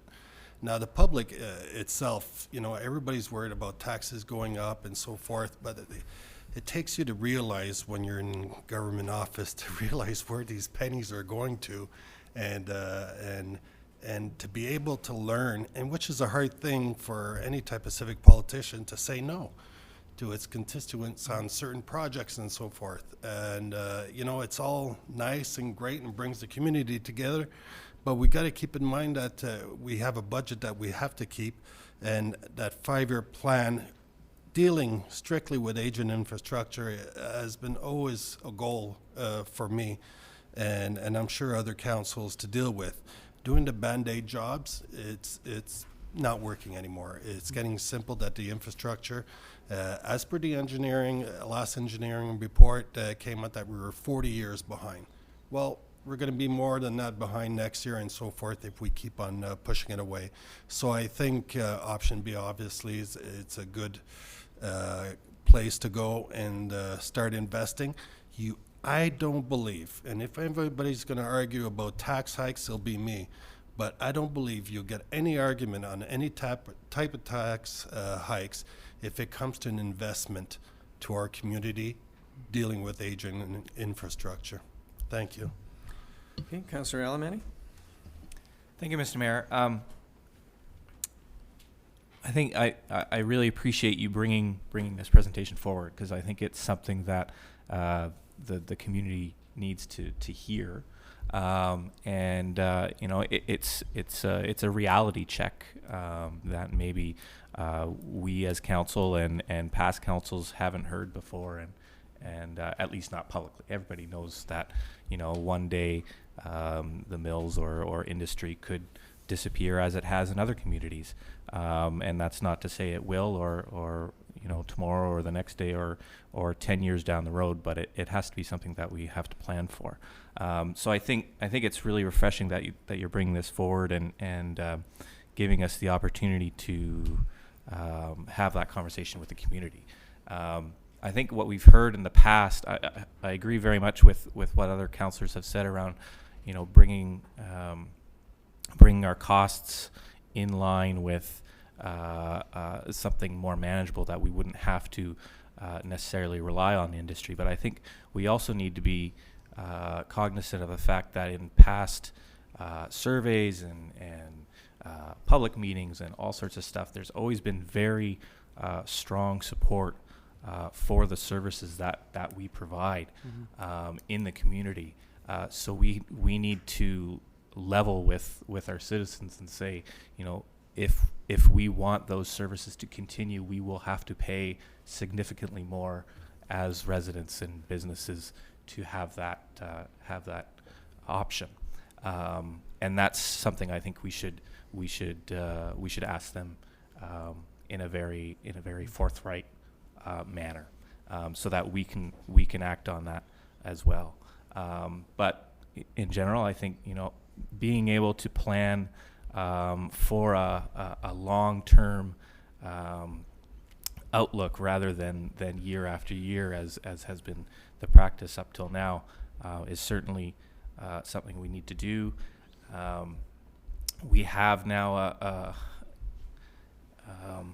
we have an example in our sewer and water rates that you know, we can make those difficult quick rises to bring us back up to a level that'll be more sustainable down the road, and that's what is missing for the rest of our infrastructure.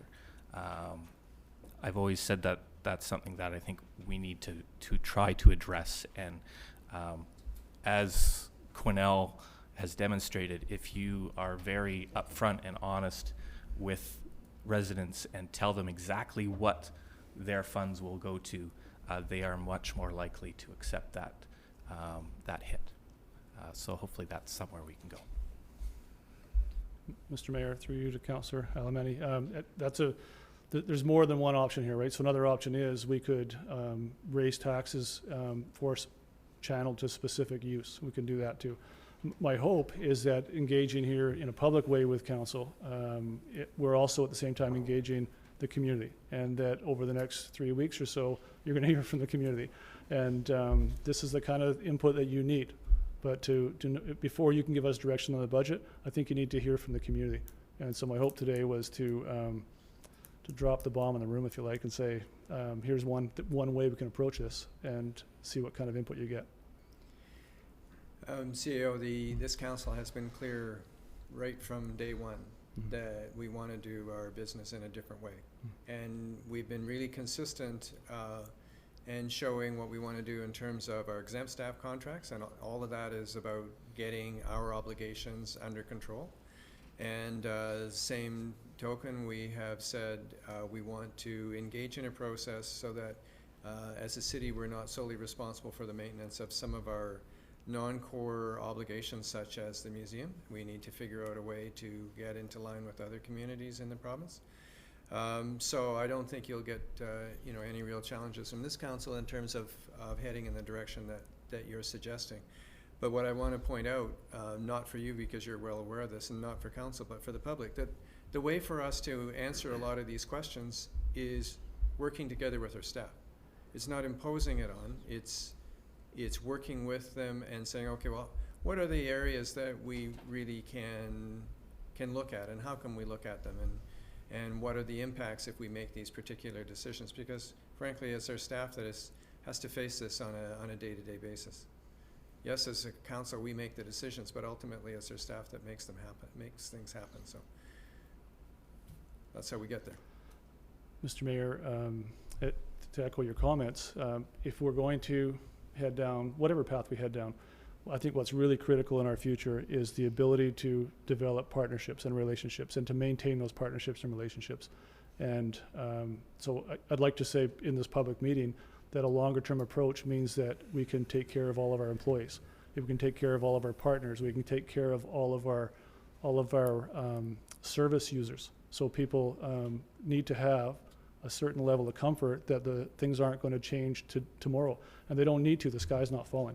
But if we take a longer term approach to things, we can make changes as opportunities arise that are not hurtful. But that means too that one, we build that plan and we show the community this is our longer term plan, and then we stick to it, and we don't deviate. We maintain, we respect the relationships, we respect our partnerships. It's really critical that people will partner with us, and so we need to be mindful of that every step we take. So some of the things you mentioned, those things are in process, and they'll take, to reach the right conclusion, they'll take time to get to the conclusion that we want. Mm-hmm. So it takes patience and commitment and strong leadership. So CEO, thank you so much for your presentation. I think we probably should get the Deputy City Clerk's presentation, and then we can have a motion to receive the verbal reports. He'll bring better news. Yeah. And again, Mr. Mayor, I apologize if this sounds doom and gloom. I didn't want it to be that way. It's just one perspective. It's an important perspective, and it goes really well with the the black suit. So thank you. Thank you. I thought I saw some horns sticking up when I first stepped out there. So.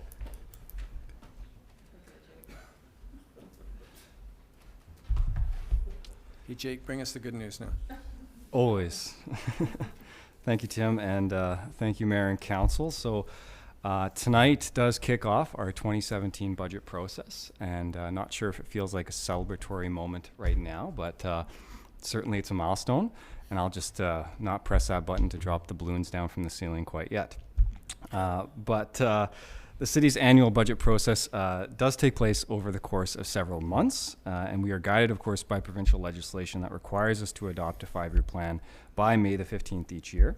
So this year we're starting a little bit early by intention, and we're also making a few modifications that I want to bring to your attention and also to the public's.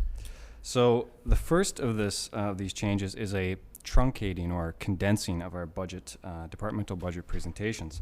As you recall, Council and the public receive presentations from each one of our departments and external agencies, 17 in total, typically.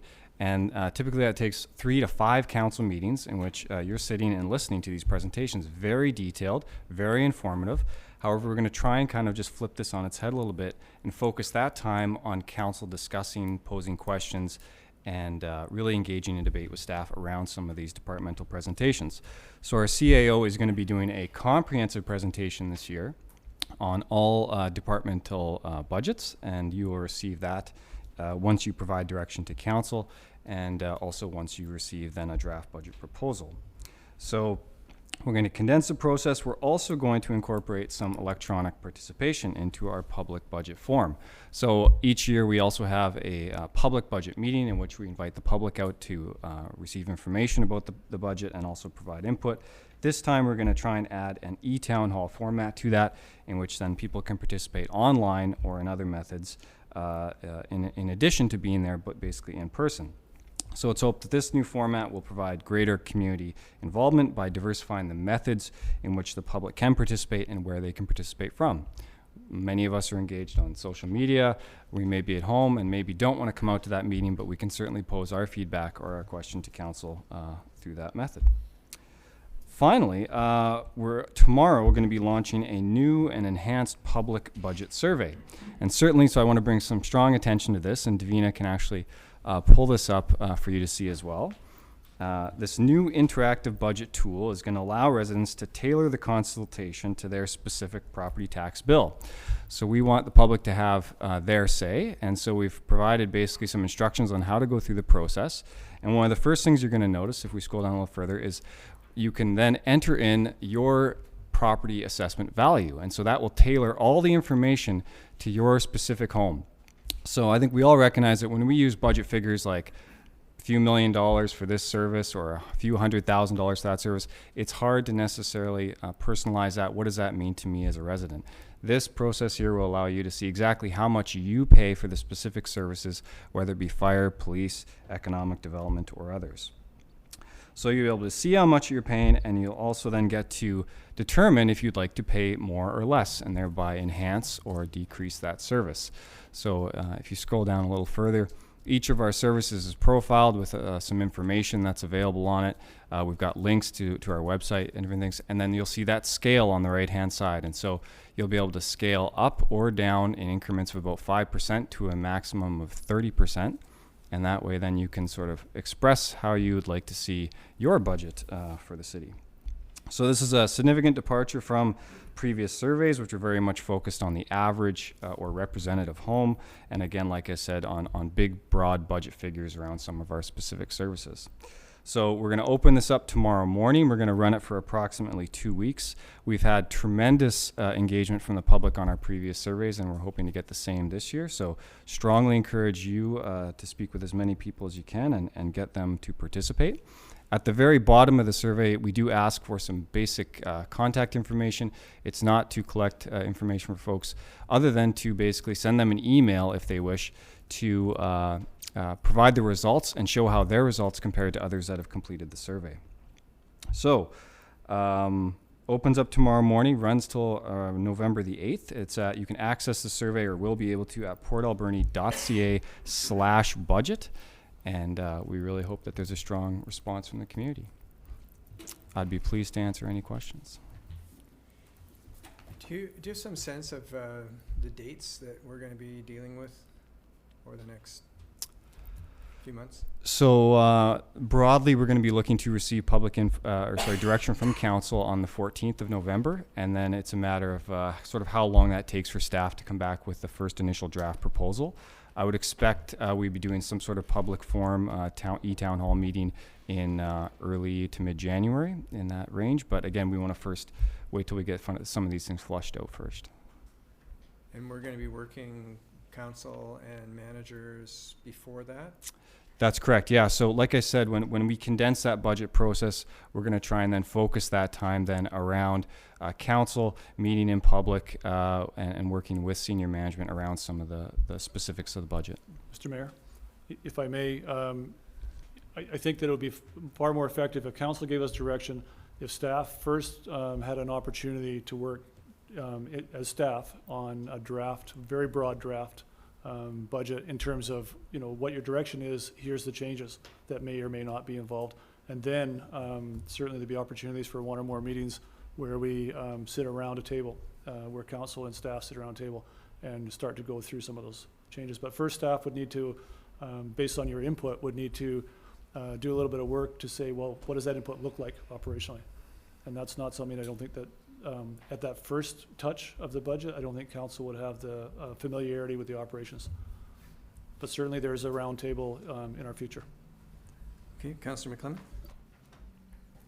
Yeah, thank you very much, and I think it's a great idea to get started now and keep going. I don't think it's, in my personal opinion at least, it's necessary to do everything all at once and we start cramming early instead of cramming late, because it just wears everybody out. And I think it's probably something we should start tomorrow, as you're saying you're starting tomorrow, and start it out into a 12-month process.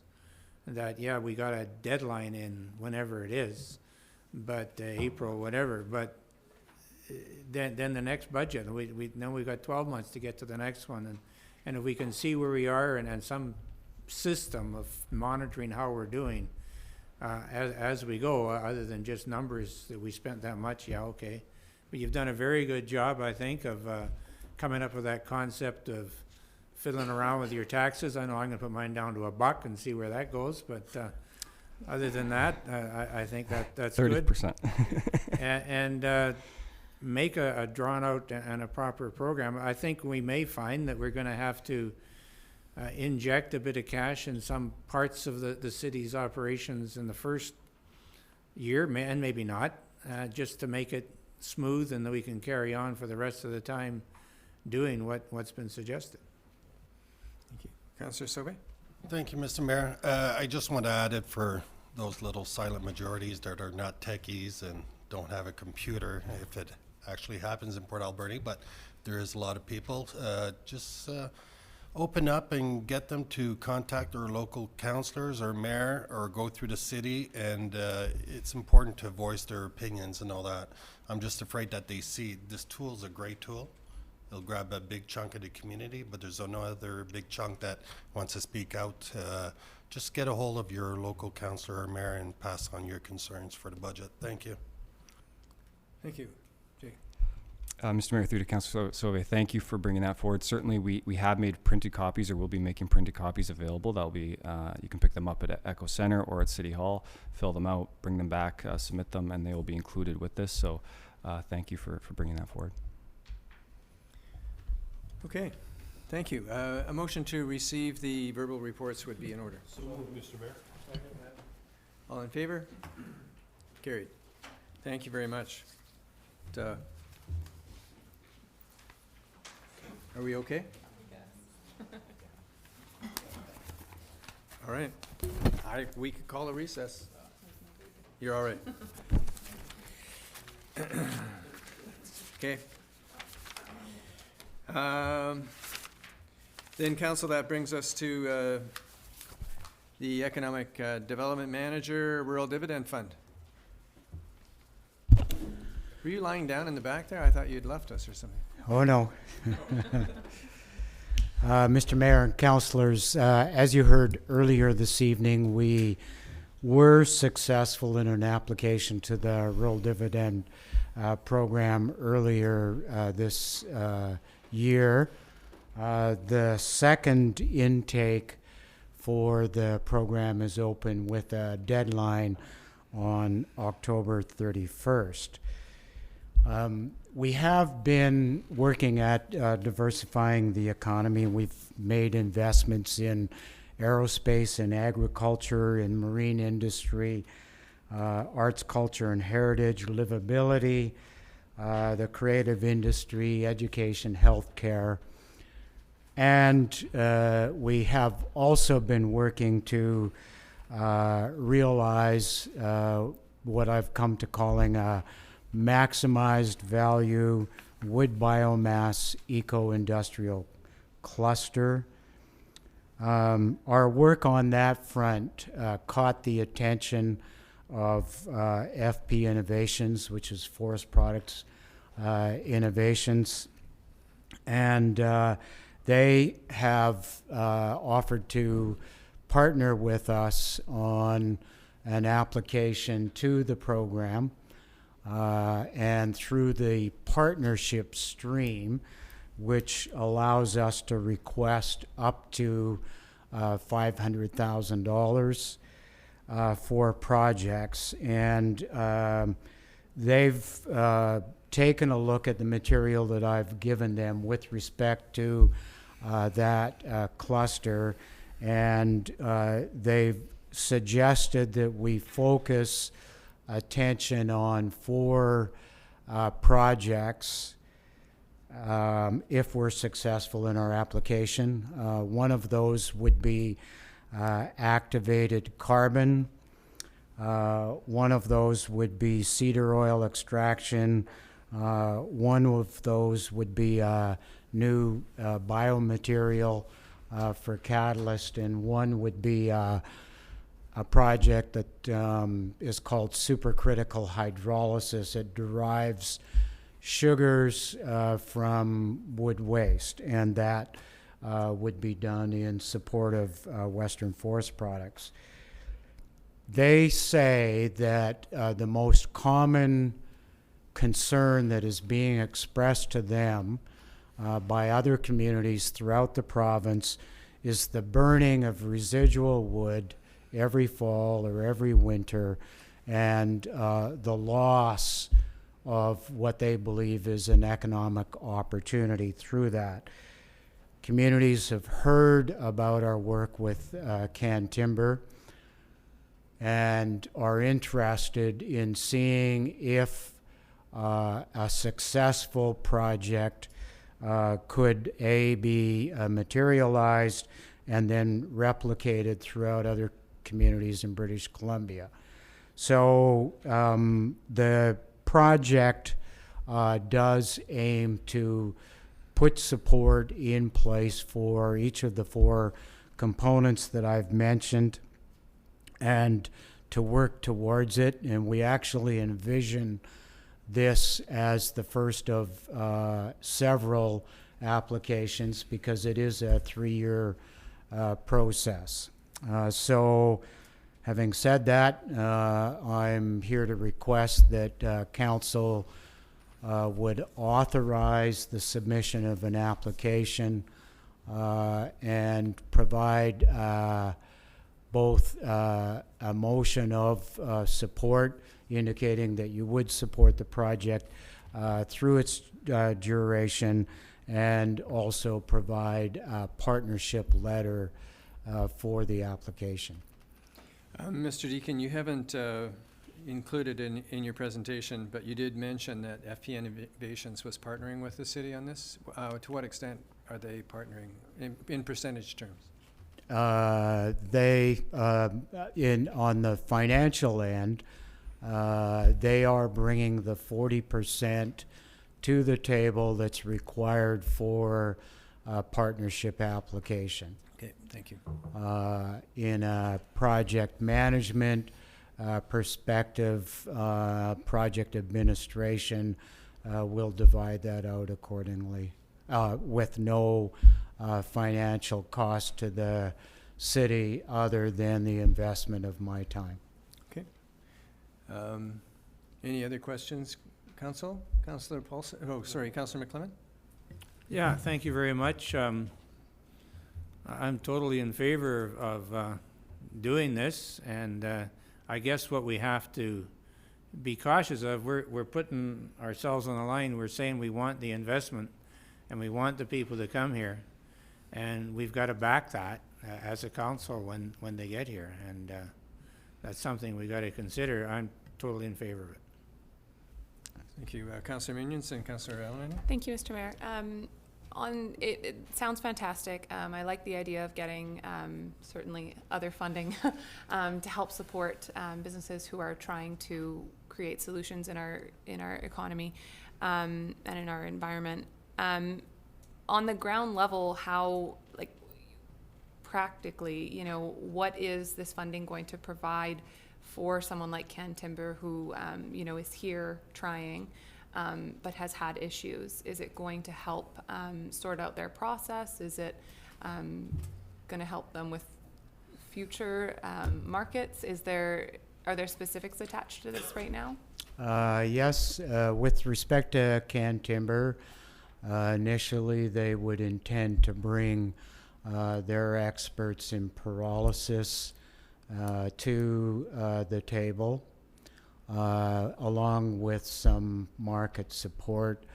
With respect to the cedar oil project, there's been a lot of research into markets, and they intend to refine that, but would focus on raising or capital, or finding a partner to provide the capital for that project. The new biomaterial that is being proposed for consideration obviously will have to be done in conjunction with Catalyst and with the support of their energy and business development manager corporately, and then with their business development manager here, and the same with the Western Forest Products Initiative. Councillor Alemany? Thank you, Mr. Mayor. It sounds fantastic. You know, we need more of that diversity to come to try to just shift our economy to something that's perhaps more sustainable. With the knowledge, perhaps, and the lessons learned from Ken Timber and others about the effects that it will have on the community. So the only point I would make is to be open with the community and identify those potential issues from the start to try to mitigate them before they turn into a big problem. Yep.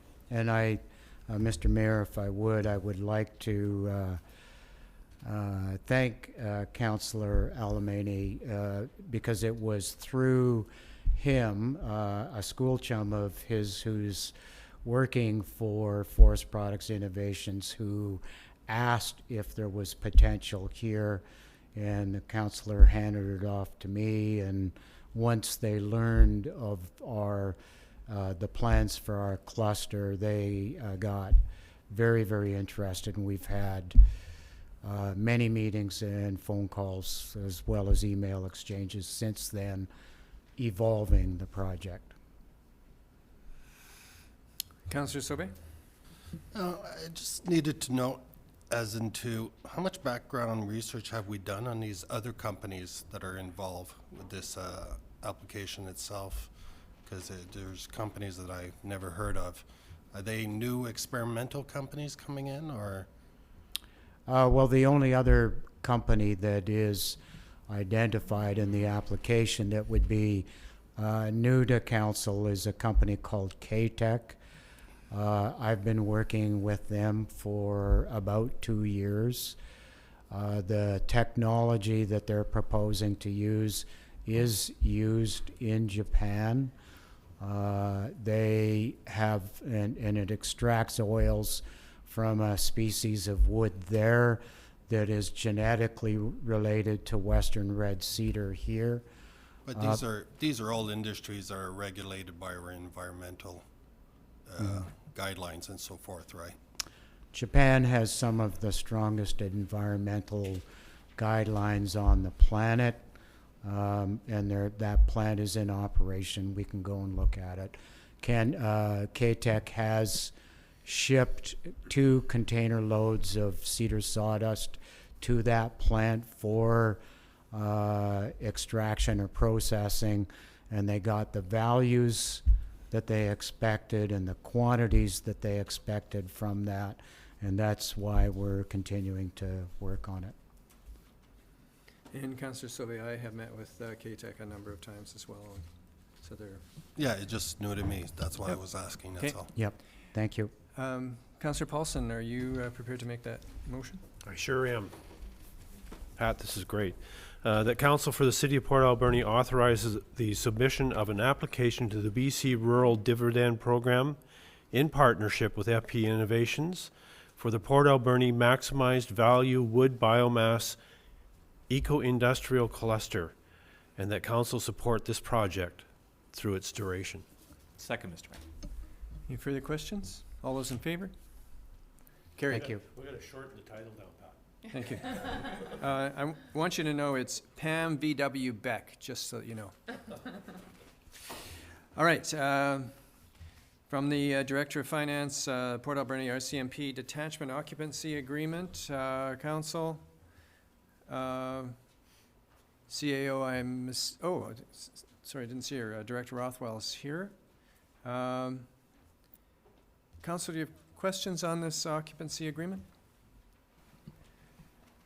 No. In that case, Director Rothwell, is there anything in particular that we need to be aware of?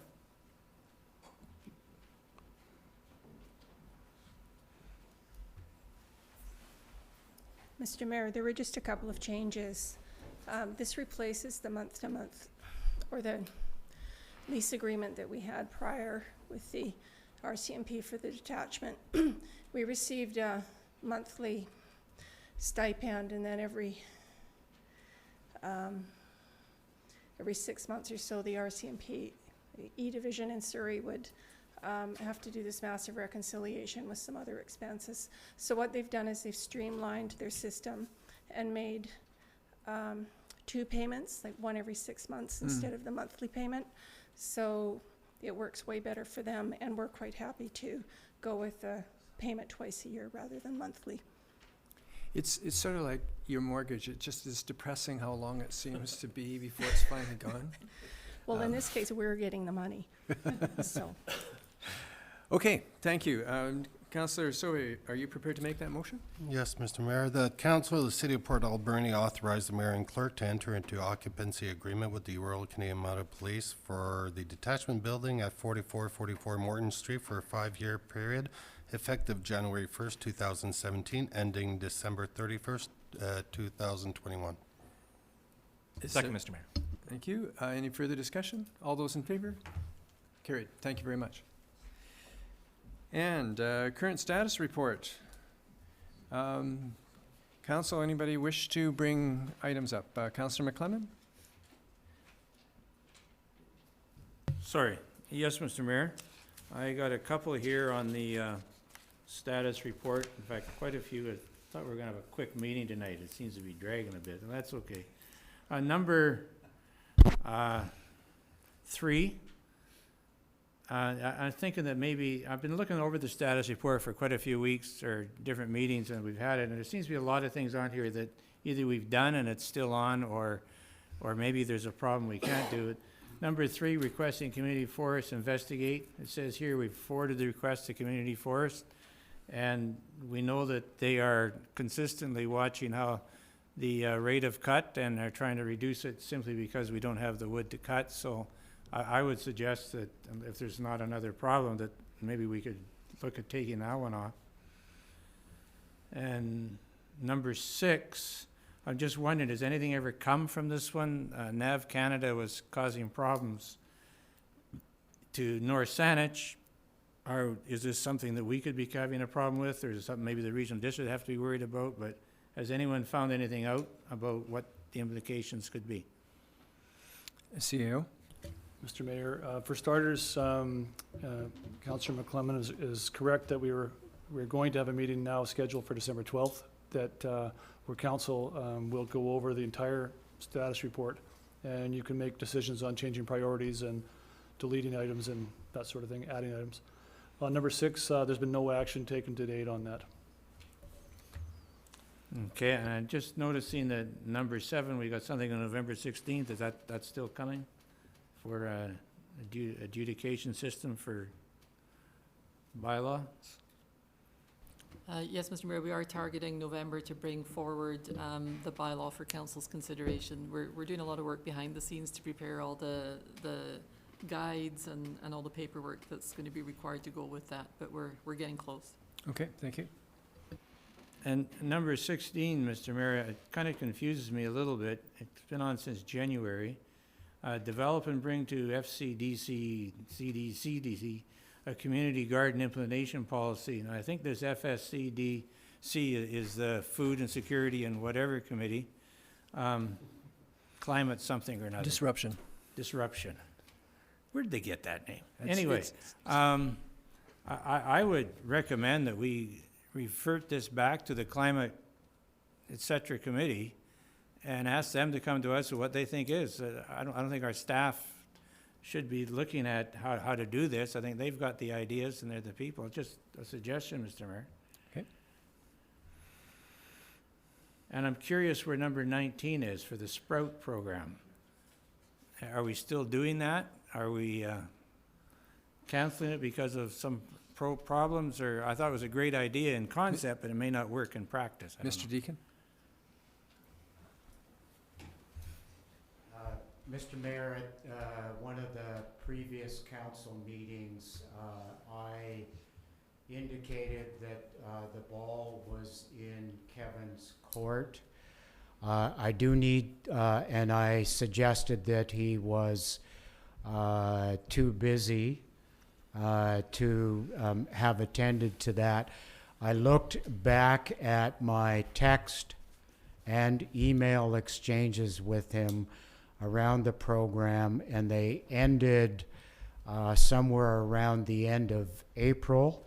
And at that point, he was committed to another project, something to do with, he was expanding his business. I did say to council that I would go and meet with him and find out where this was at. I haven't done it. I will do it in the, before the next council meeting. Yeah, okay, and then, and you know, with this, if we're making a contract, I hope it'd be result-based.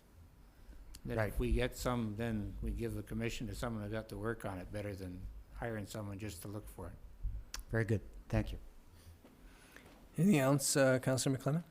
Yeah, I've got several here, I guess, Mr. Mayor, and the next one was, well, number 22.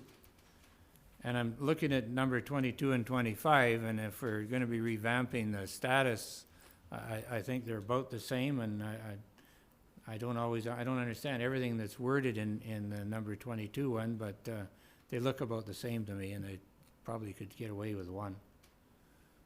And that is for, I'm just giving numbers out, that's wrong. The number 25 is work with the ACRD to coordinate the connectivity of bike path lanes between the city and areas of the valley. And number 25 is create a phased implementation plan for all abilities protected bike lanes, including possible tree and garden planting. And I would think that should be coordinated and could go into one. I don't know if there's any responses or anything. Well, as CEO said, some of these things, probably most of them we'll deal with in December. Oh, we're going to look at this in December. We have a special meeting coming up on December 12th, I think it is. Okay, well, maybe I can just ask one more question then. On number 36, report on secondary suite provisions and zoning bylaw, including provisions for tiny houses and carriage houses. Are we anywhere on that? And that's from planning. Oh, here we go.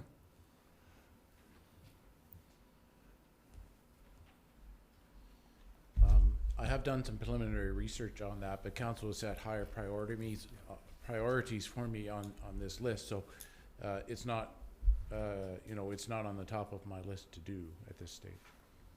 Yeah, I just noticed that some of the things that are low get done and some that are high don't. And I don't know how that works, but so you haven't been able to do that at all? No, I've begun some of the research on it. Oh, okay. But I haven't got, it's not in a position where there's all of it's done and there's a report forthcoming to council in the near future. Okay, thank you. Thank you. Councillor Alamani? Yeah, just on some of the issues with the current status report items around the Food Security Climate Disruption Committee report. I actually had a chat with the Deputy City Clerk on Thursday about one of them, the community gardens and website work that we're hopefully going to get some sort of a listing on the city webpage. So we're going to get the city clerk or deputy city clerk and perhaps the CAO to come to a future FSCDC meeting to go through that and probably address a lot of the other ones on the status report as well, just to see how things are going. And that will be before the December 12th meeting, so that should help inform that discussion. Okay, thank you. Anything else, Council? Then Councillor Minions? Oh, Councillor Washington. Thank you, Mr. Mayor. Inquiring minds want to know about number 18, about the RFP. What's the news on that? That's an ongoing question I get asked just about every other day. And I was going to mention 19, but Councillor McClemon's covered that one very nicely. So just the number 18 one. I think there is some information on it in the Economic Development Manager's report. And he mentions that it's going to be between the city, the Port Authority, and in partnership with the Hupetchessit First Nation. But the specifics of what it's going to be, they're not available to us yet. We're still waiting for that. That's the part that Yeah. Well, as soon as we get it, we know that they've been given some tasks to do, and as soon as they've got it, we'll be bringing it forward. Thank you, sir. Okay.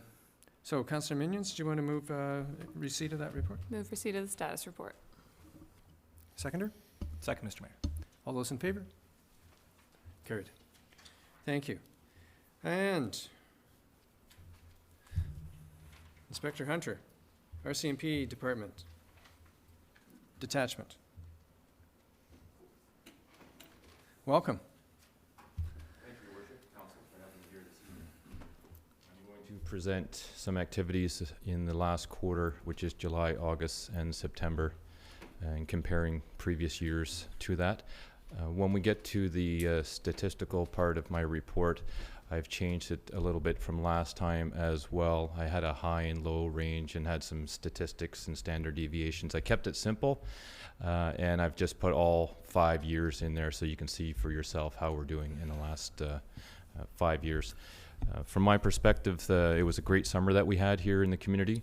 Lots of community events that were relatively quiet for the police. Nothing extraordinary for us in that regard, and that's always a good thing. During this reporting period, and I'll go through the numbers in a bit, but our sex offenses were up again, and that's in relation to collaboration with partners in the city, working with the police, education and awareness, no means no, and the confidence and support to come to the police when these offenses occur, and that's why there is an increase in those numbers. Our total criminal code offenses, they were up 24% for the quarter, and the bulk of those are related to thefts from vehicle, and cause of disturbance and breach of probation. Cause of disturbance and breach of probation, I expected those numbers to go up a little bit. When I got here, meeting with my team, an expectation for us to get out into the city, make our presence known, and hold those accountable that are causing disturbance, intoxicated in public, breaching their probation, and all three of those categories are up quite significantly. As for the thefts, and it's not just the city, the rural area has had a spike in thefts as well. We have made an arrest of an individual responsible for dozens of them. They received 2 years in jail minus a day. That was within the last couple of weeks. There's been a lot of marine thefts, boat motors, those types of things. We've recovered most of them. We recovered them at a property in the city, and that's currently under investigation. We also made another arrest in the community for offenses where, although the client only received 2 months in jail, their subsequent probation, there's a no-go to Port Alberni for 2 years, which for me is a win. It should assist us with our crime rate in that area. It's a classic example of your chronic offenders committing the majority of the crime in the community, to be sure. We also executed 3 search warrants in the community in this reporting period on dispensaries and associated buildings related to the dispensary.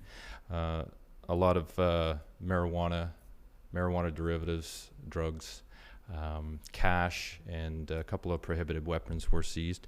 Very interesting conversations in the community, and it leads me to realize what I've always known, in that there's a lack of awareness in the community, all communities, of what our laws are right now in regards to marijuana for medical purposes.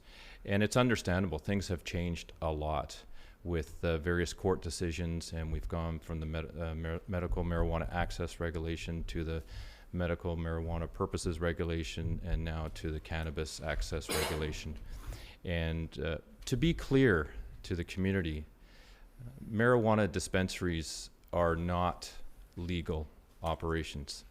There is only one legal means to get your medicinal marijuana in this country, and that is through Health Canada. You go to their website, and there's a process. If you are designated by Health Canada to receive marijuana for medical purposes.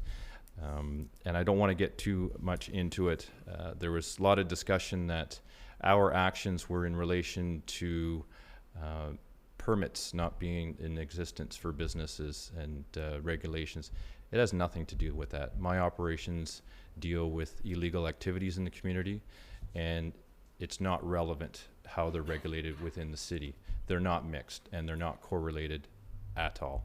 What I look for is public safety. I look for drug trafficking. I look for issues in the community that my community would expect me to enforce the laws as they exist to enhance the safety in our community, and that's how I function in that regard. There was a serious hit and run August 26th in our community, a very serious hit and run where it was touch and go if the victim was going to survive the event. A very intense investigation started immediately, and we have resolved the matter, and subsequent to me submitting this report, I put in a report that we've identified a suspect. We've since arrested that suspect, and names can be released once it's before the courts. I can tell you it was not an event, we're confident it was not an event where it was an intentional hit and run. It was an accident, but certainly the wrong things were done after the event occurred.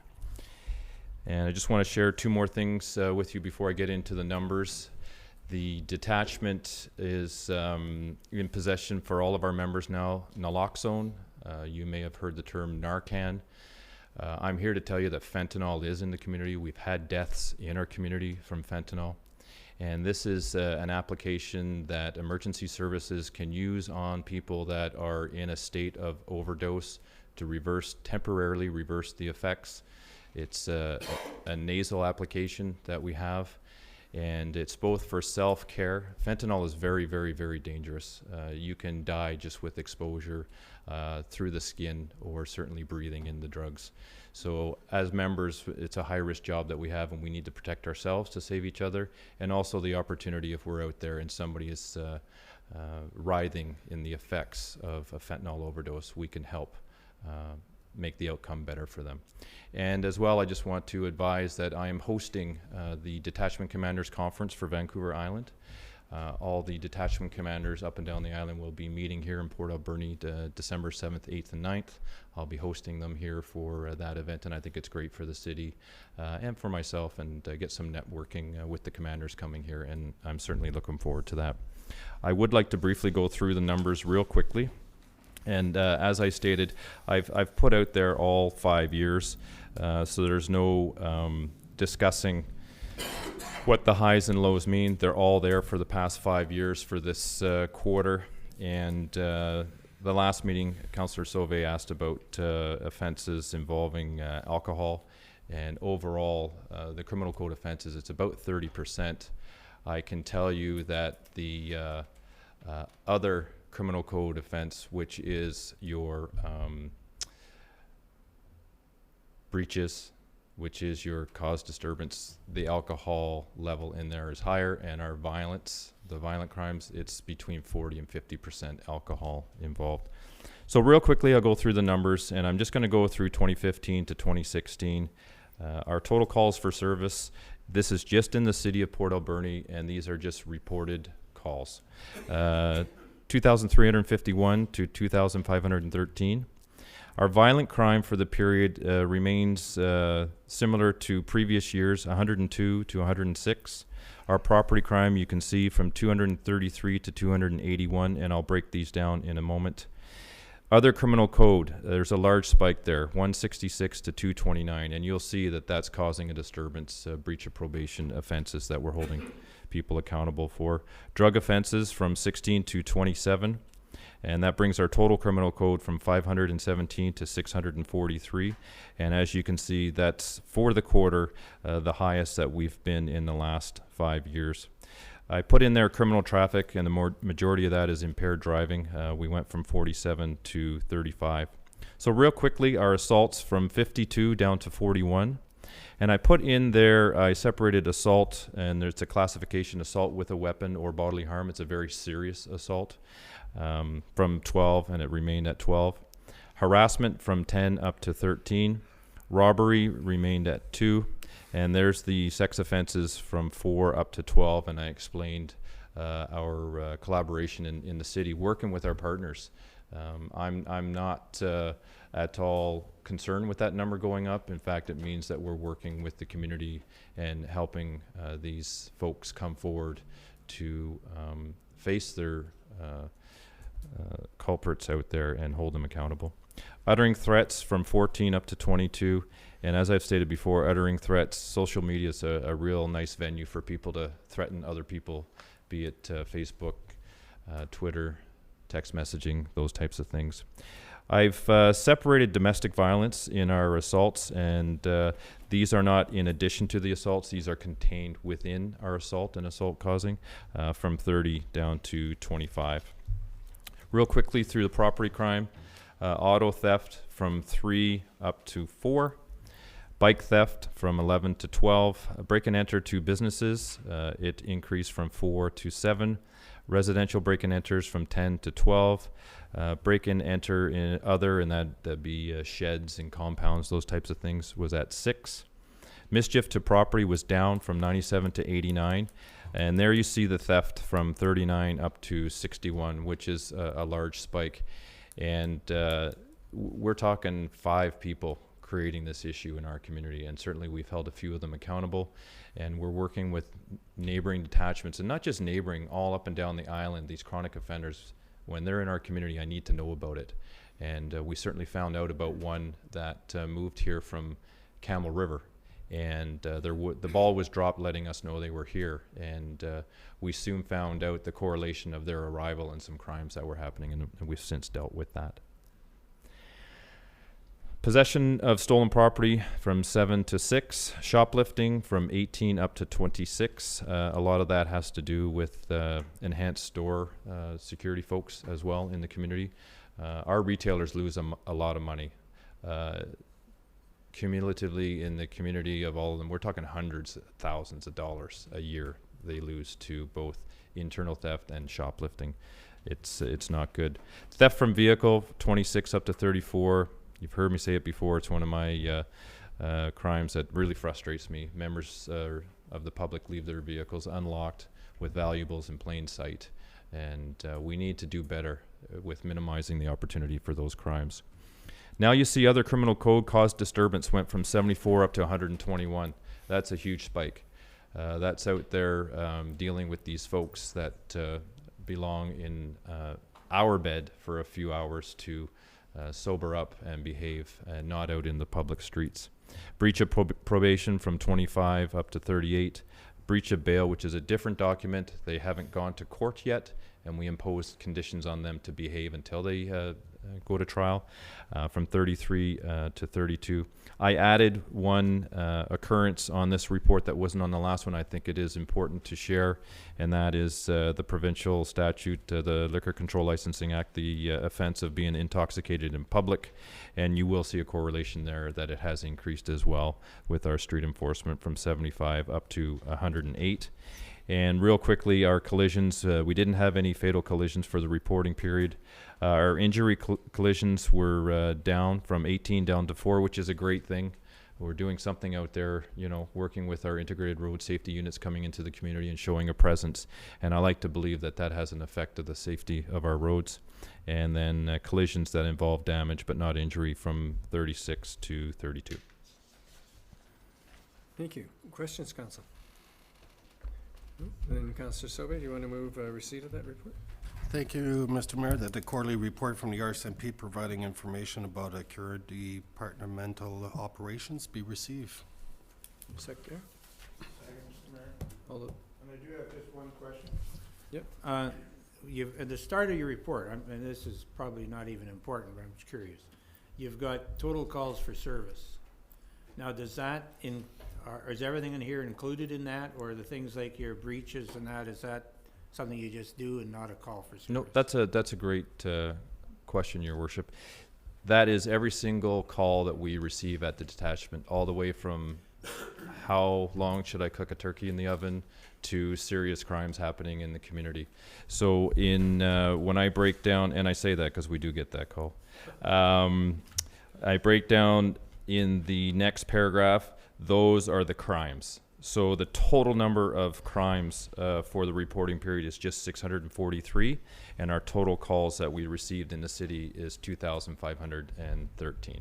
And so that's, you name it, every single, be it a neighborhood dispute, be it a report of an erratic driver, and some of the frivolous calls that we receive as well, abandoned 911 calls, false alarm calls, everything is included in that number.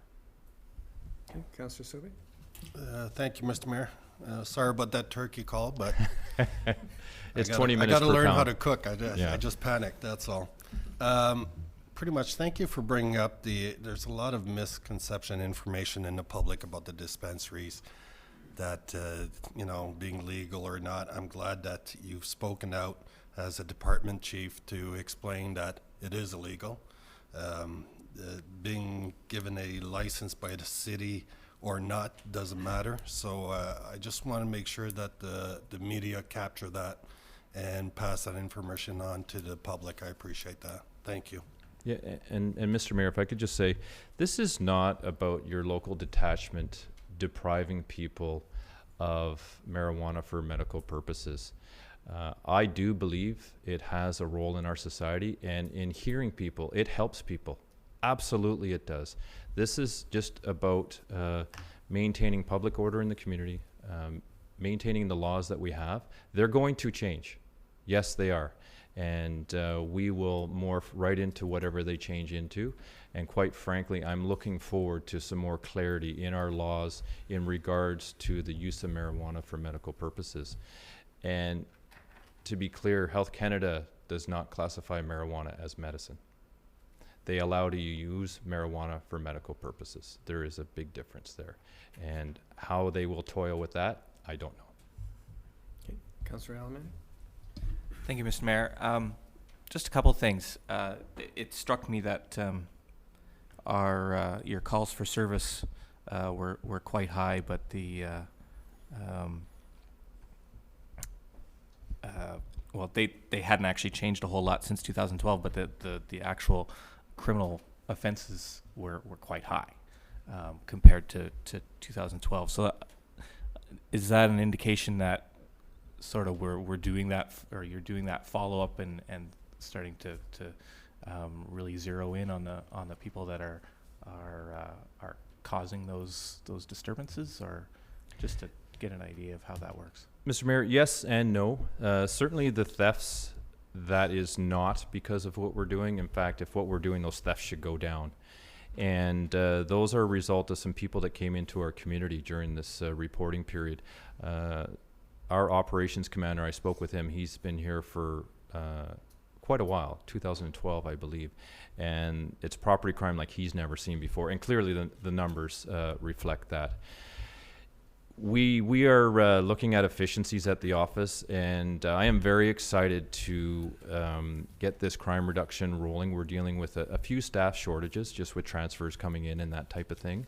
And the members are doing an outstanding job, and I can't wait to see what we're going to produce at this detachment when we got up to full strength and deploy that crime reduction strategy.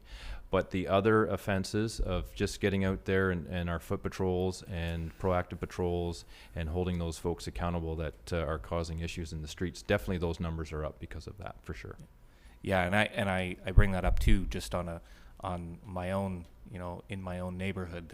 There has been a prolific offender in that neighborhood, and over the course of months where the RCMP were there very regularly, finally brought that to a resolution, and they're now gone. So that's something that I know has been really positive for that neighborhood. So I just want to say thank you for that work, because it causes a lot of stress in a neighborhood, whether it's seen or unseen. People just feel better when they know that is gone. So I see that changing, and that's a really positive thing. Thank you for the feedback, and I agree. It's disconcerting, and we need to deal with it. Councillor Paulson? I really appreciate you bringing up the fentanyl issue here, and many people here may or may not know that There was a province-wide medical emergency declared by the province in April of last year. And by sheer chance, I bumped into our coroner the other day. And I don't know if I'm allowed to say exactly how many fentanyl deaths there were, but it's more than 2 or 3 or 4. And it is going to become epidemic. The province is trying to get their hands or a handle on it. And we're in big trouble here. With this, and it's an epidemic. So thank you for bringing it up. And I think every time we bring it up and make it aware, people become more aware of the problem. But and it's not, he wasn't indicating strictly within our city limits, but he was talking about our region. Tofino, Ucluelet, Banfield, it's basically Central Island. So there's more than a few. And we're not immune to it. So thank you for bringing that up. Yeah. And Your Worship, if I may, we need to talk about it. We need to talk to our friends, our family about it. They say the drugs out there now, it's Russian roulette. You don't know what's in them. And fentanyl is appearing in every type of drug you can imagine that's not supposed to be fentanyl. And people are dying, and we need it to stop, and we need the awareness, and we need to talk about it, for sure. Okay, thank you. We have the motion moved and seconded. All those in favor of receipt of this report? Carried. Inspector Hunter, thank you very much for your report. Thank you. Economic development. And as you're coming up, Mr. Deacon, I want to thank you and City Planner Smith for devoting last weekend to the charrette process. So I'll be happy to and anxious to hear the results of that process when they are available.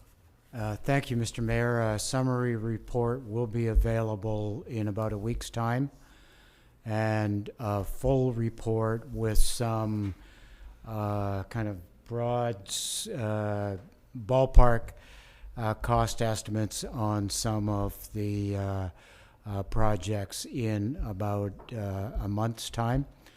And council will be happy to know that we identified a number of very low-cost ways of turning the highway through Port Alberni into a street that is inviting, attractive, encourages pedestrian use, all that kind of stuff. And we did that all over the course of 2 days.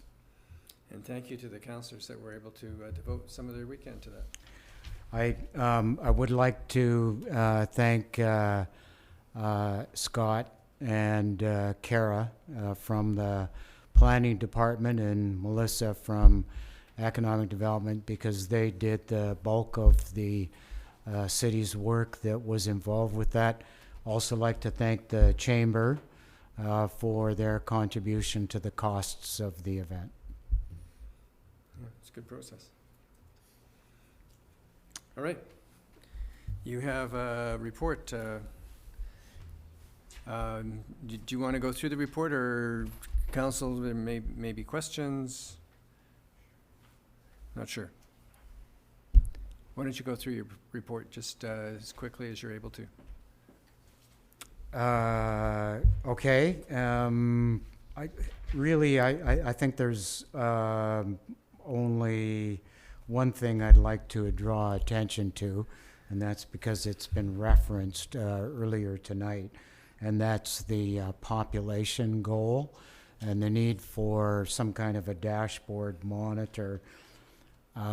When I was preparing the Rural Dividend Program application for the current intake, I was shocked, surprised, disappointed to see that the province has us as losing population again in 2015. So we really do need to pay attention to this. As Scott has pointed out, there will be a census in February, and that's really where we should base ourselves at. But I am planning on taking the population until that happens.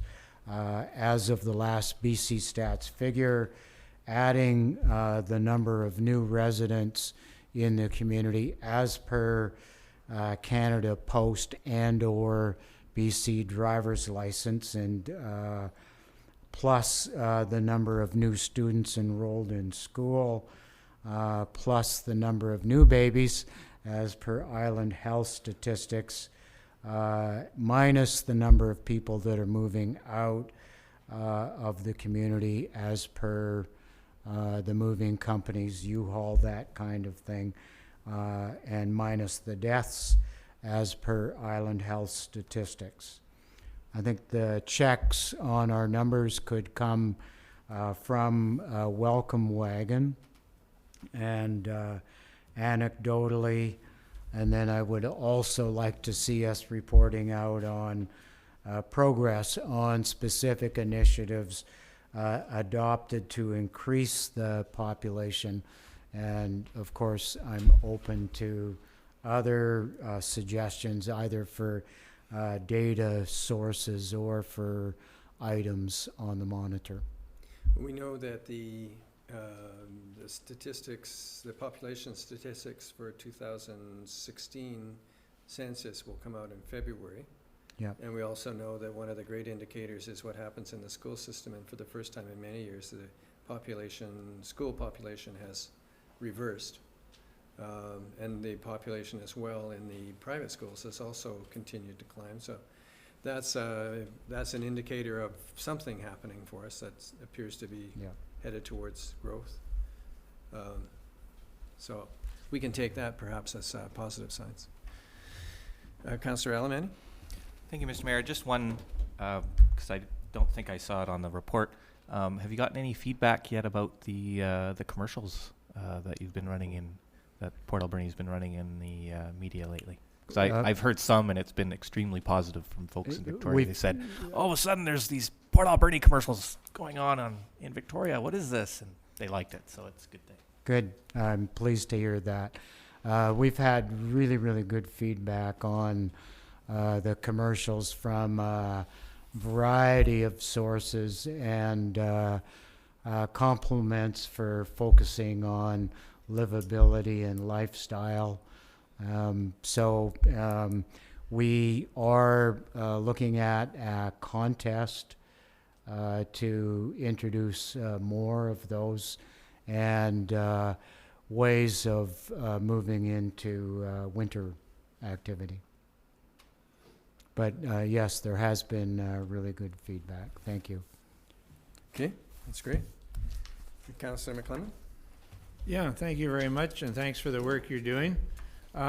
Just a question, I noticed a sign down the street, the Nanotech seems to be bought all or part of the building. There used to be a real estate Remax on the corner of 3rd and Argyle. Have you been in touch with them and what they're moving into there? No, I haven't. It's been one thing that I haven't.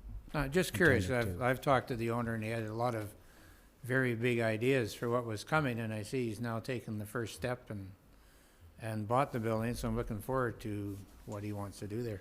I know he spoke to the mayor at length at the fall fair, and but I haven't, and I will one day stroll down. I'm not asking you to do another job. Yeah. I'm just curious if you had. Okay, thank you. Okay, Councillor Paulson, you want to make the motion to receive this report?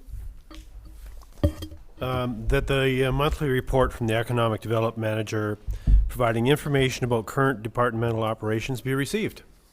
Second. Well done, Pat. All those in favor? Carried. Thank you very much. And that brings us to Part G, bylaws. City of Port Alberni Cemetery Management. Sorry, Councillor Alberni, do you want to begin that process for us, please? Yes, that the City of Port Alberni Cemetery Management Amendment Number 1, Bylaw Number 4922 be now introduced and read a first time. Is there a seconder? Second that, Mr. Mayor. Any discussion? All those in favor? Carried. That City of Port Alberni Cemetery Management Amendment Number 1, Bylaw Number 4922 be read a second time. I'll second that, Mr. Mayor. All those in favor? Carried. And that City of Port Alberni Cemetery Management Amendment Number 1, bylaw number 4922 be read a third time. I'll second that, Mr. Mayor. All those in favor? Carried. Okay, and council, since we're way past recess, we're going to go on to correspondence for action, section H. First one is a letter from Aaron, or an email from Aaron Brevick, dated October 17th, requesting council consider amending zoning text amendment number T7, marijuana dispensary regulations, bylaw number 4893, to remove adult-based learning places, colleges, and universities from the interpretation and add preschools, daycares, and childcare facilities which are not currently addressed. Councillor Sauvé? Thank you, Mr. Mayor. As for the motion, I'm a bit confused as it is. It's like a bad nightmare. It keeps on coming back at you. But I want to address it. Now, number one, there's 2 requests made in this one motion. I was hoping that the motion would be separated in 2 requests so I could officially let my opinion known on each request. I would like to make a motion that we refer back to staff for the only reasoning because I still feel this bylaw has other matters to look into, as into the distance between, not only between dispensaries, I got an issue, but also between the schools.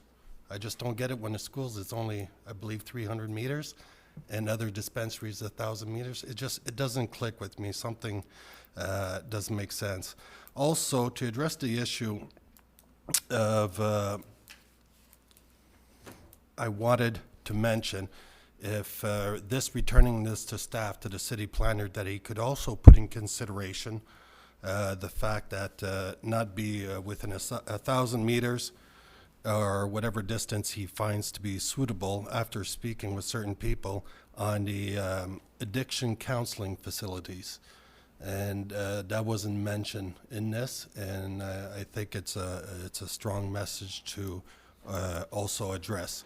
So again, Mr. Mayor, I would just like to make a motion that we refer back to staff to clarify a bit more, and that we got more time to look into this bylaw, and for each one of us to really look into.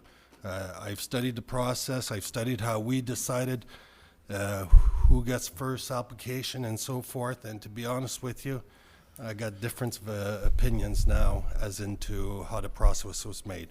But that's history. I'll deal with what we decided. But the thing is, there's a lot of other considerations to look into. Thank you, Mr. Mayor. City Clerk? Mr. Mayor, there is no seconder at the moment, but I know that the city planner is here, and any changes would be a change to the zoning bylaw, so the planner would need specific direction from council to amend the bylaw, so I'm not sure from the motion that's being made what staff is being asked to consider. I was waiting for Councillor Sauvé to stop for a breath before I intervened. Is there a seconder for the motion so that we can discuss it?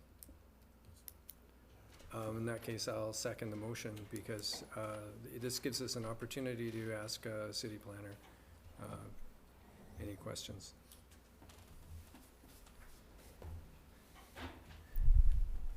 Councillor Minions?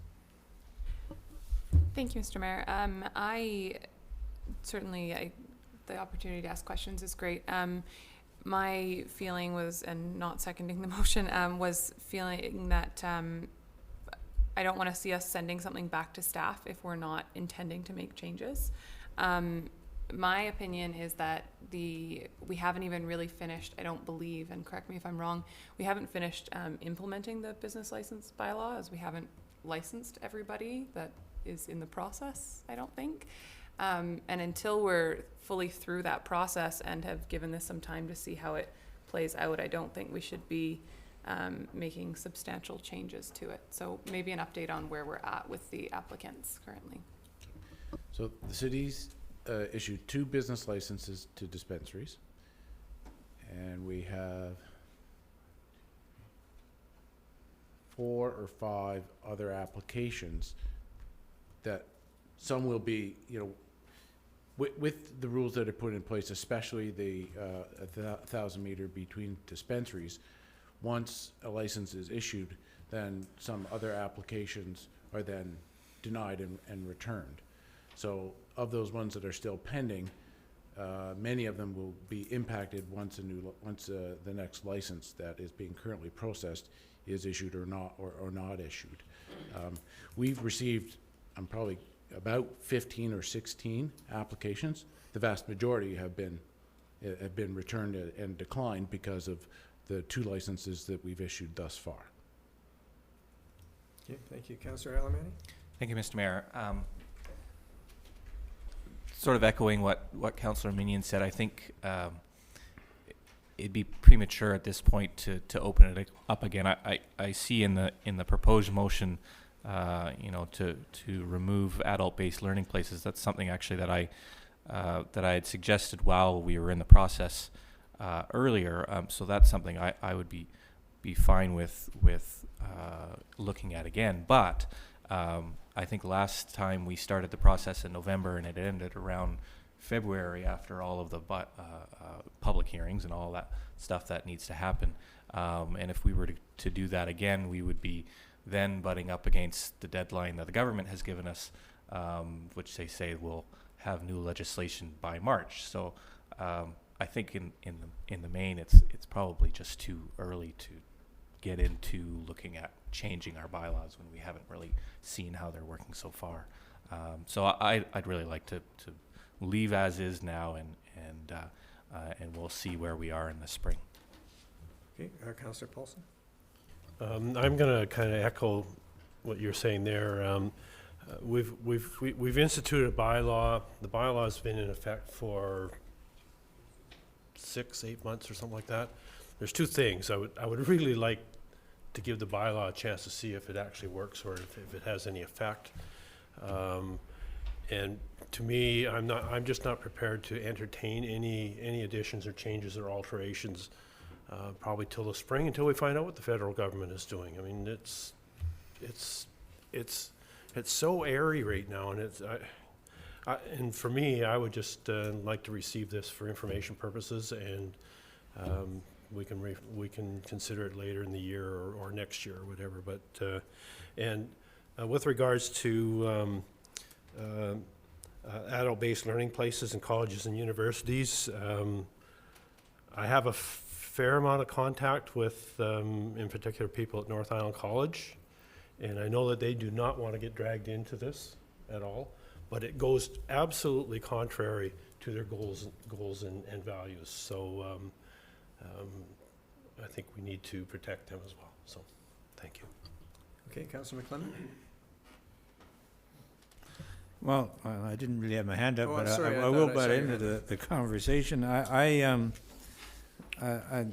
I guess I'd like to see the process that we've done. I very much appreciate the fact that when we did issue a ticket, the courts upheld that.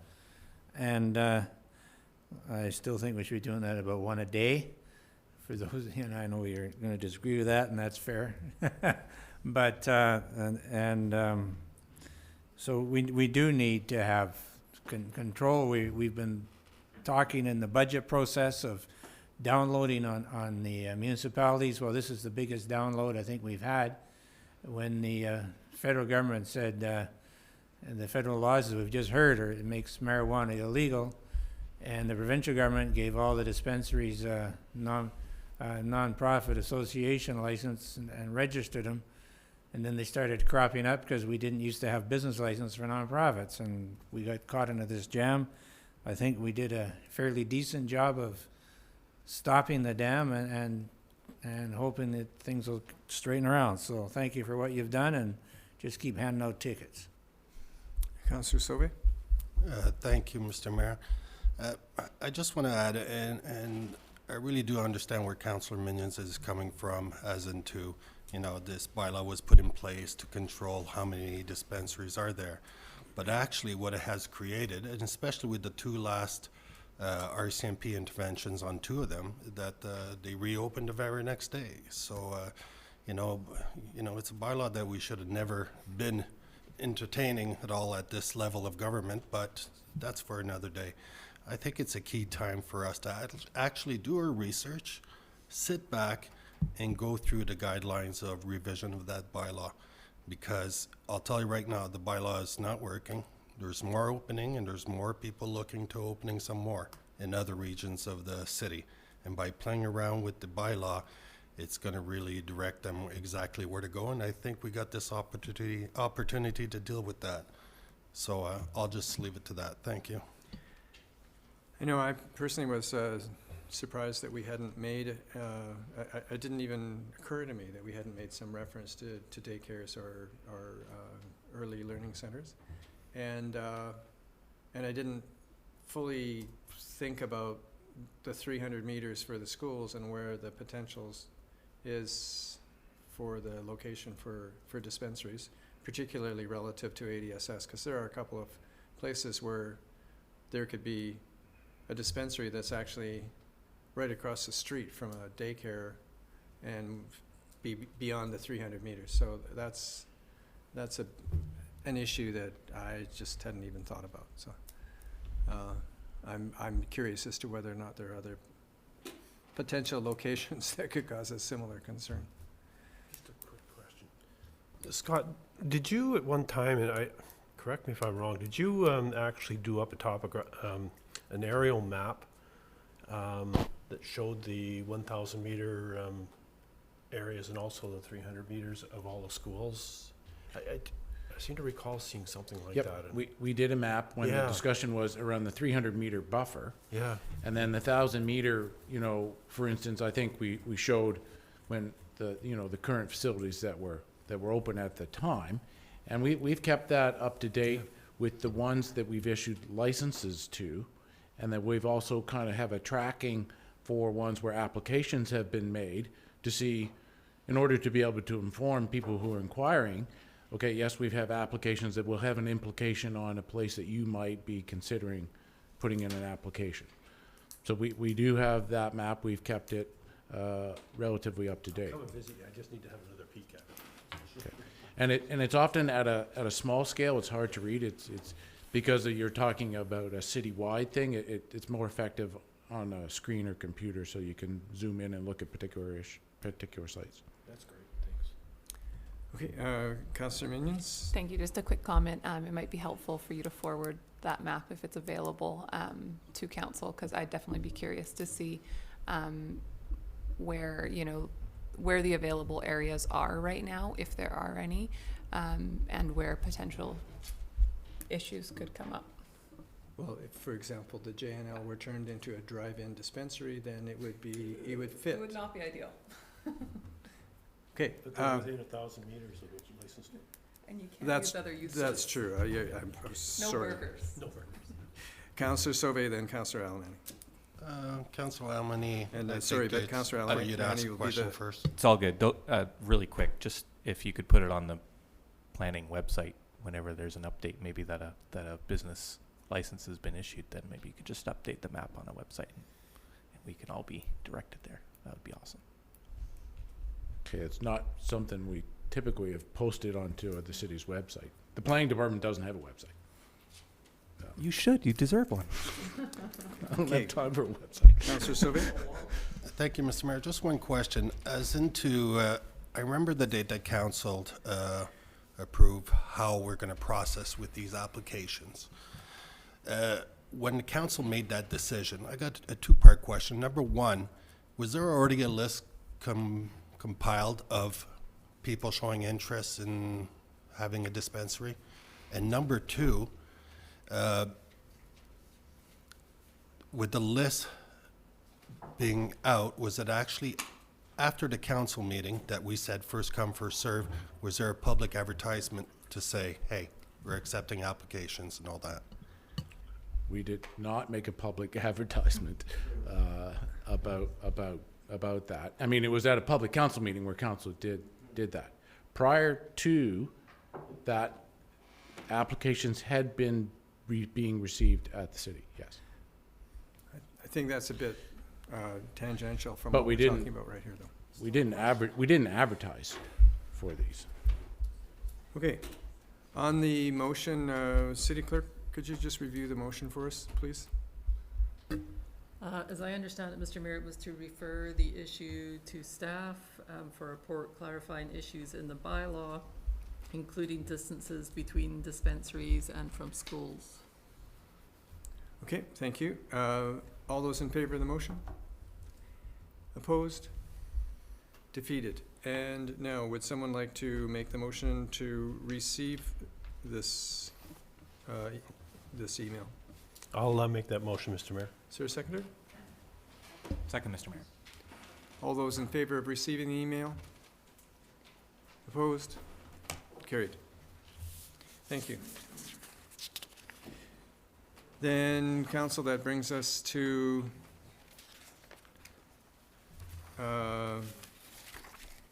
Alina Hiltz, 4-H Cloverbud leader. We have an email dated October 18th advising that November 2nd to the 8th is National 4-H Week. Councillor Washington, do you want to make that motion? Thank you, Mr. Mayor. I move that the email dated October 18th, 2016, advising that November 2 to 8, 2016 is National 4-H Week, and requesting the city fly the 4-H flag during this week be received and the flag be flown at an appropriate city facility. I'll second that, Mr. Mayor. CAO, I believe the Legion flag would be flying at City Hall, so it would be at another city location? Yes, Mr. Mayor, that is correct. The Remembrance Day flag will be flying from October 31st, so we would suggest that this particular flag be flown at Echo Centre. Okay, thank you. All those in favor? Carried. And we have a letter, Council, from Derek Squires, dated September 14th, requesting the total cost of the Gertrude Street Bridge project. Councillor Minions, do you want to make that motion? Thank you, Mr. Mayor. I move that the letter dated September 14th, 2016 from Derek Squires requesting total cost of Gertrude Street Bridge project be received and responded to, and kindly ask him to forward requests for information to the city or directly to councillors versus to the newspaper. Okay, is there a seconder? Second, Mr. Mayor. It's a long motion, but I think he should be told that I've had a policy personally for a lot of years, long before I was on council. I do not respond to what someone says to me in the newspaper. And that, I don't think we should be responsible for looking there or finding it. If they want to talk to us, send it to council. Well, normally if someone's requesting council provide information, it's a taxpayer or a city resident, and I don't believe Derek Squires is a city resident. However, he is requesting information. Yeah, and I don't personally think it really matters if they're necessarily a taxpayer or a resident, but I certainly didn't see these requests made in the newspaper. So it's just, if people want information, ask us directly. Yeah, okay. City Clerk, did you manage to get all of that motion? Good for you. All those in favor of the motion? Carried. Informational correspondence. City Clerk, would you like to review that for us, Actually, please? Mr. Mayor, we do have the late item correspondence. Oh, I'm sorry. From Stacey Gaga. You're right. Thank you. Number 4.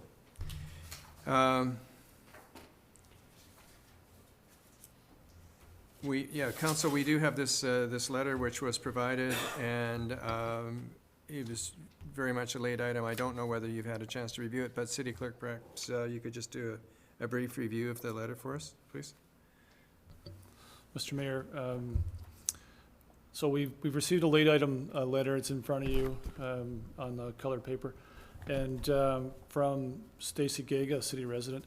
And Ms. Gaga has asked for council's attention to a matter that if we waited till the next agenda, then this would miss that the window. So we brought it forward as a late item because it was time sensitive. Ms. Gaga is writing on behalf of herself and one of her neighbors, and we tried to reach out today to the neighbor. to see if she concurred with the letter. We were unable to reach her, so what we've done, as you'll see, is we blocked out the, any references to the neighbor, because they don't have that, actually have that person's permission to present her information here. So I hope you can appreciate, Mr. Mayor, that staff has tried to do their best to respect Mrs. Gega's wishes to bring this letter forward, and also respect the privacy of the neighbor for whom we don't know that we have permission to speak. So the ask in the letter is that it's a request that for assistance and cooperation that the city ask the Alberni Port Authority and Can Timber to refrain from their emissions testing plan for the end of this month. And I'm paraphrasing that ask. Mr. Mayor, I'm aware that Can Timber will confirm tomorrow the dates for their the testing that the Port Authority will conduct on Can Timber's emissions. And so I don't know at this point what those dates will be, but we'll have those confirmed tomorrow. And I'm aware that, as you know, that the city and the Port Authority have been working with Dr. Hasselbeck on what is in the best interests of the health of citizens of Port Alberni, and we'll continue to rely on Dr. Hasselbeck's advice in that regard. The city staff will continue to attempt to reach out to Ms. Gega's neighbor and see if there are specific concerns for which we need to support her. And at this point, I can't comment on her concerns or what her position is, because the information is third hand. So we haven't heard directly from this person, and we haven't heard directly from this person's doctor, am I right? Mr. Mayor, we had we attended, the city was part of an open house on October 13th. And it's my understanding that one of the people who presented at the open house is the neighbor Ms. Gega is referring to. But again, although that person gave us input at the open house, I'm not in a position to know that she has authorized us to discuss her situation here in a public meeting. Mm-hmm. So we'll be reaching out to her and trying to contact her and see if she has specific needs that the city can support her in. Okay, thank you. Councillor Sobe? Yeah, I'll move I knew there was something up after I saw this vetted letter, and where it's wrote to me expressing the following, and it's all black.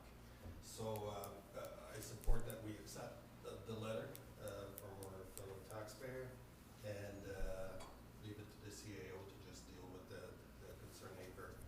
But it would be nice to know what she's actually concerned about and having a document that's not vetted.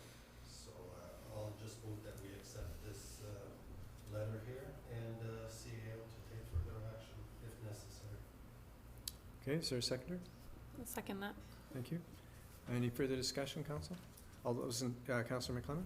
Yeah, I think it's bad if someone's health is being affected by something that's happening, but I guess I'm getting, why I made the comment I did over the application we're making for other biomass wood products and taking oil and so on if we get that grant.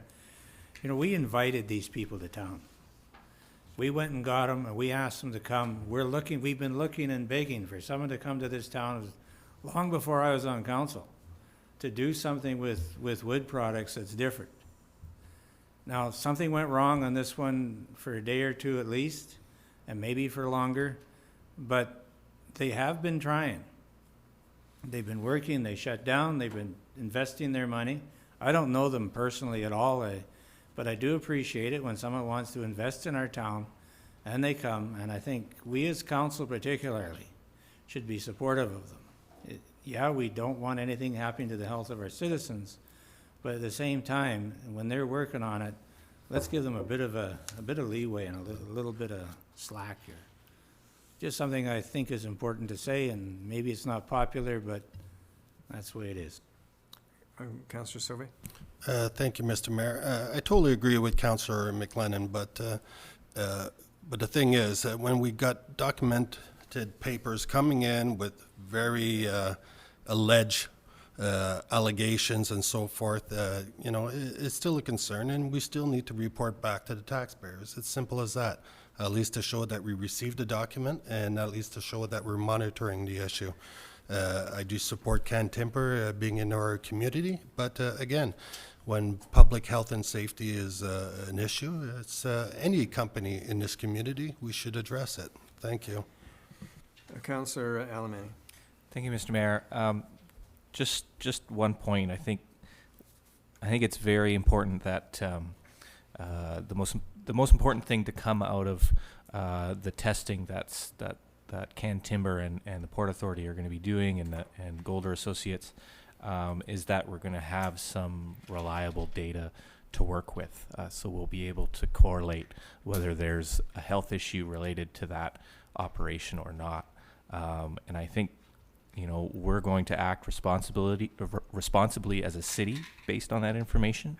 I have every confidence that we will, and I have every confidence that Can Timber and the Port Authority are going to take that information really seriously. So, whether it's good weather or bad weather, for the test itself, I think it's really important that we get that information as soon as possible so that the health authority, the provincial ministry, and all of the other stakeholders can get that information and act on it, just based on what it actually says. Okay, on the motion, all those in favor? Carried. Thank you. Informational correspondence, then, City Clerk. A number of items, Mr. Mayor. The Alberni Valley Lions Club thanks Council for their attendance at the Lions Bullhead Derby on September 4th. The Local Government Management Association has sent a copy of the 2015 annual report. Seniors Advisory Committee minutes of the August 11th meeting.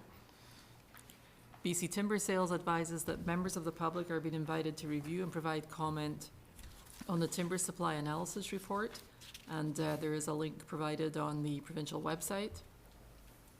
Ministry of Forests, Lands and Natural Resource Operations advises of the commencement of the review and comment period for the replacement of the West Coast Forest Stewardship Plan. Alberni Valley Community Stakeholders Initiative to End Homelessness has sent the minutes of their September 16th meeting. Councillor Alamani provided a report from his attendance at the UBCM. Apologies to Councillor Alamani that we did not include the entire report on the agenda. I think it was like 92 pages. BC Lottery Corporation provides a copy of their Community Impact Report, Social Responsibility Report, and a Community Impact Report specific to Port Alberni. Gord Johns MP advises that a Seniors Healthcare Town Hall public meeting has been held on November 7th from 2 to 4 p.m. at the Qualicum Beach Community Centre. Minister of Forests, Lands and Natural Resource Operations and Minister of Jobs, Tourism and Skills Training and Minister responsible for Labour has sent copies of a commemorative poster celebrating the achievement of agreements reached in the Great Bear Rainforest and advises that additional posters are for sale online, and again, a provincial government website is provided.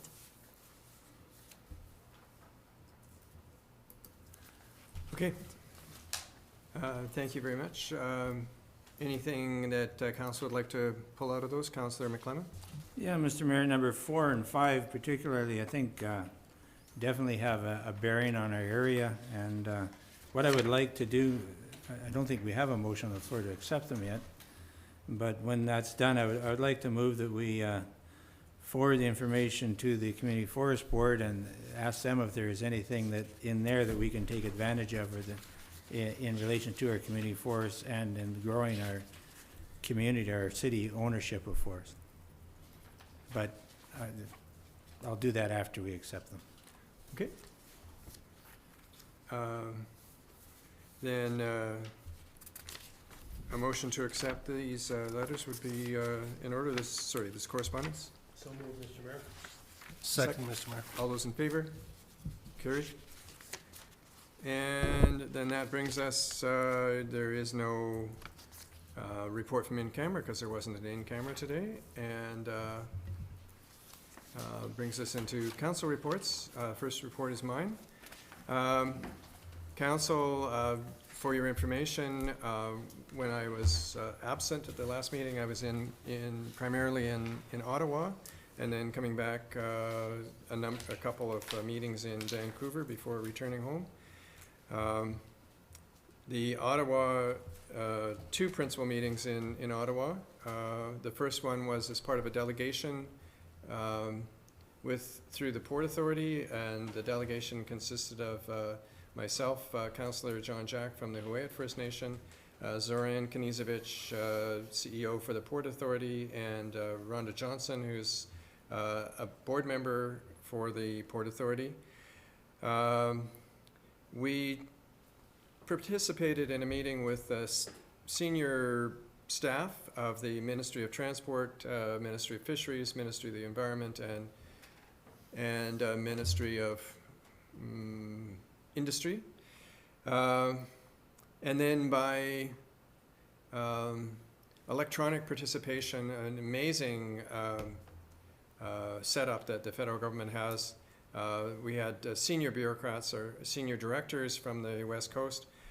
It was an opportunity to explain to them the Port Authority proposal for the transshipment hub.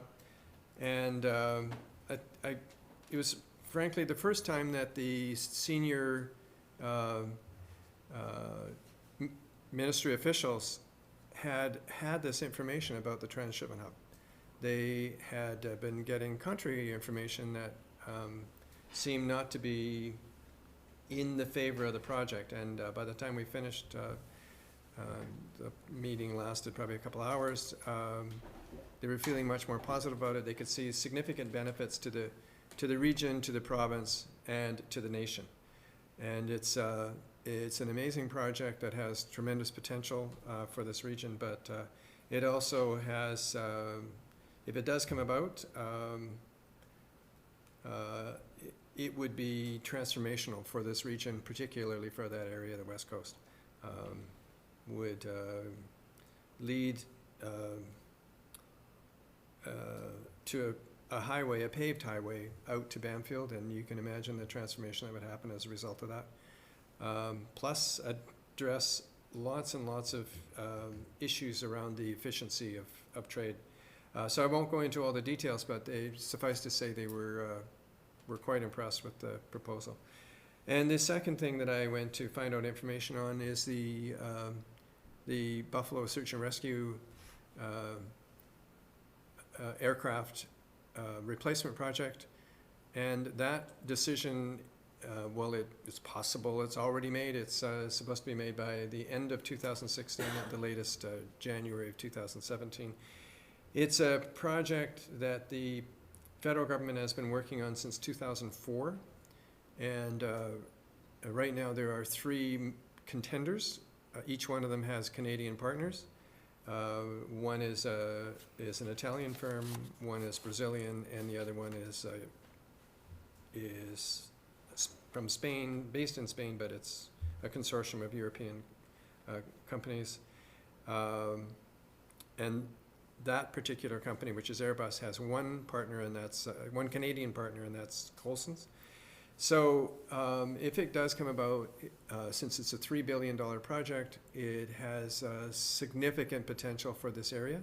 And when I say this area, I mean central Vancouver Island, because the 2/3 of the planes would be based in Comox, and a lot of the maintenance would be done, and a lot of the assembly would be done in this area, and much of it could be done right here in Port Alberni. So First Nations governments are on hand. The regional district is on hand as wanting to be part of this project, because it's training and employment for the whole area. So you put the 2 projects together. One's $1.8 billion, and the other one is $3 billion. That is huge for this area and what its potential could be. So I continue to work with potential investors. Met with one this afternoon to provide the funding for the transshipment hub, and let's hope it comes about. That's my report, and I would move receipt of the report, and at the same time authorize travel expenses for my trip to Ottawa, October 11th to 13th, to advance that PATH project. Second, Mr. Mayor. All those in favor? Carried. Thank you. And from the regional district, Councillor McLean. Oh, Sorry, okay. we're at 10 o'clock. We need to make a motion to continue. Would you like to make that motion? I think we're almost done. I move that we continue our meeting past the 10 p.m. curfew. I'll second that, Mr. Mayor. All those in favor? Opposed? One says no, All right. Councillor McClement from the Regional District. Yes, Mr. Mayor, I was there with Councillor Polson, so he may have some to add into it. We witnessed the Toquart's representative taking the oath of joining the Regional District and the alternate doing the same. There was another First Nation joining the Regional District at the table as a full partner in the government of this area. We had a very good explanation and discussion on invasive species and what some people are doing about that. Sprout Lake Marine Patrol was once again complimented on some of the things they're doing. There was a lot of letters sent off to federal government on behalf of the Fisheries Committee that to deal with the fisheries on our coast and has a big bearing on Port Alberni and the economy in Port Alberni. And there was a note that something that is good for the valley, although maybe it doesn't quite reach here, is in Rogers Communications putting up a cell tower in Sprout Lake, and they're also putting one up around Bamfield, because at Bamfield you just can't make any communications at all out of there. So that's all I have for reporting on the Regional District. There's another meeting in 2 days, but maybe Councillor Polson has some addendums.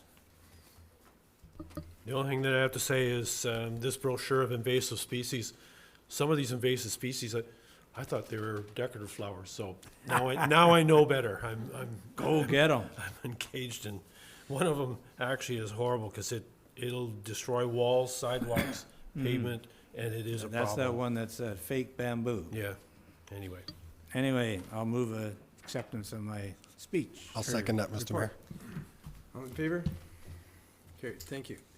And councillors' reports. Councillor Washington. Thank you, Mr. Mayor. We'll be brief. Last weekend, just helped button up the fall fairgrounds with the Kiwanis Club, and Salmon Festival meeting on the 20th. We had quite a lengthy discussion about our future, so I assured them that yourself and I will be meeting with the Port Authority next week and hopefully come up with some kind of solution to the problem, because some of those poor guys are worried sick about where we're going to fish for bullheads, where's the fireworks going to go, and you can't barbecue on a pier at 4 o'clock because it's too windy. So a lot of good points, but we'll work that out after our meeting with the Port Authority. We did draw our $1,000 After Derby prize, and we're close to home. We're in Bamfield. Renia Sheratonowitz, sorry if I butchered your name, dear, was our lucky winner out of Bamfield, so she'll get a check for $1,000, compliments of Berks in her truck. And that's my report, sir. Thank you. And Councillor Alberni. Thank you, Mr. Mayor. I won't belabor anything, but do want to mention that I was at the Charrette on Saturday, very, very briefly, not for the whole thing, but have already seen a bunch of good stuff that's come out of that, so I really look forward to the report on that. And the only other one really stemming from the report I made from UBCM, the biggest issue I think that I heard out of that that gave me the greatest cause for worry as far as costs go for the city was around watershed management and filtration. I found out that, and it's in the news, that Comox will now be on the hook for $100 million water filtration plant. Previous estimates were around 50. That's enough to make all of our hearts stop. So I think when we're looking at infrastructure funding and all of that, that's a big ticket that we're going to have to take into account, and maybe there are other solutions to building $100 million water filtration plant. That's it. For 80,000 people. Okay, Councillor Minions. Thank you, Mr. Mayor. I attended business walks with Gord John's office on a very, very rainy day, but we got a lot of good feedback. I don't know if that was in this period, actually, now that I'm thinking about it, but it might have been. It was. Good. I spent my entire weekend at the charrette. Thank you to staff for putting that on. It was a fantastic event. Thank you to the community that came out. I think we had a pretty good turnout of people and a really good cross-section, and I think we're gonna hear some really good suggestions come out of it. So thanks for that and other things, but that's all I'm gonna mention. Okay, Councillor Paulson. I'll try and be brief as well. October 12th, ACRD meeting, the 13th, Can Timber open house, and I found it very informational, and I have a lot of confidence in the process that Golder is going to go through. So business walks on the 14th, spearheaded by Gord Johns.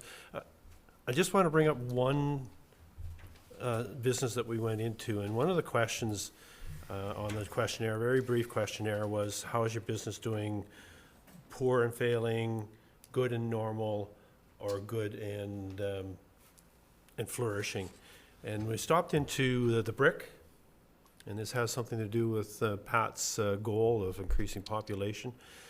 And he checked off good and flourishing, and I said, well, what do you attribute that to?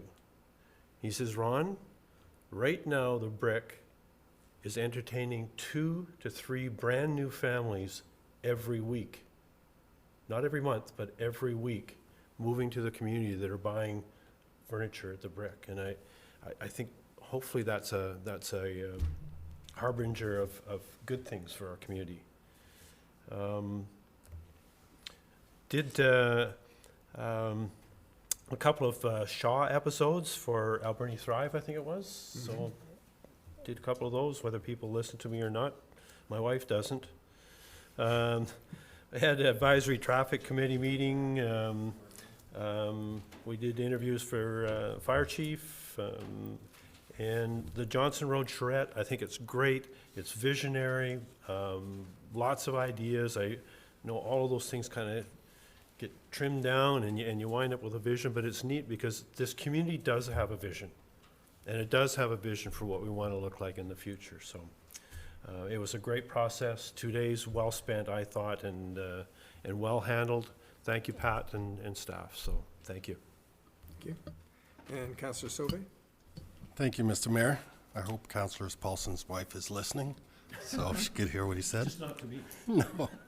Anyways, on the 13th, I'll keep it brief. I attended the Can Timber open house. Also on the same day in the evening, we had the Seniors Advisory Committee. I'm glad to say that the chair, Darren Sear, has endorsed a program, and the city has also endorsed it. Several volunteers are getting together, putting Christmas hampers for seniors that are going to be alone for Christmas in the community in the valley. So we're looking for people to sponsor and donate and so forth. So we're working on that project. If anybody wants more information, how to help, just get a hold of me. And also the 14th, the Chamber of Commerce business walks with the MP Gordon John. Very interesting. I gotta admit, I went last year also, and this year it's like I learned something new every year. I went to a different part of town, and I was able to truly see what the small businesses, all these knickknacks that they have to pay for, just using the Interact costs so much. The taxing on credit they're using for the Interact and the phone and all that, everything adds up, and that's why, sometimes they're struggling and all that. So it's something worth learning and looking into, and the MP, Gordon John, took a lot of information with him, which he's going to bring forward to his constituents and making a report to assist our small businesses. So I'm really encouraged to see that. And that's about it, Mr. Mayor. Thank you. Thank you. And Councillor McClement. Thank you, Mr. Mayor. I wasn't able to make the charrette or the business walk, although I've done several business walks, and I'm glad to hear the charrette's doing well. On the Saturday, I was volunteering and conducting a sale of the lumber and timbers, yellow cedar and fir at the McLean Mill. It was probably, for dollar value, it's the best sale we've had. It's about the least amount of wood we've had to sell, but the most amount of people out there in a hurry trying to get it all fast. So I had to fight some people off to not buy things that the mill needed for repairs and things that had already been sold. But that was good. Another good thing that happened on Saturday, I just found out, is that Catalyst donated a lot of rails for trains to the Industrial Heritage Society, and Ken Fife, I understand, brought some of the equipment up from wherever he keeps it stored and did a lot of work all day Saturday on that. So that's good.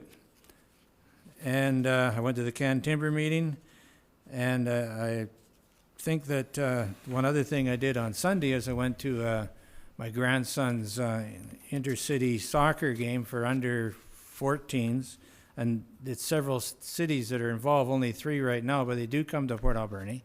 And next month, both the games that he's involved will be here, so teams from Camel River and Powell River will be here, and their parents and their coaches, and they'll at least want a lunch, because it gets pretty hungry, and especially when you're cold at 2 o'clock in the afternoon when the game ends. So I think they'll be returning the favor that we spent in Camel River. So I think that's something good, and it's something we should be definitely noting and looking forward to. And also on this Saturday, there is sporting shooting clays at the Mackenzie Range Rifle Range, and it's some kind of very special thing. A lot of people come to town. I'm not sure I'm going to be able to attend it this year, but it looks like another good thing for bringing people to Port Alberni.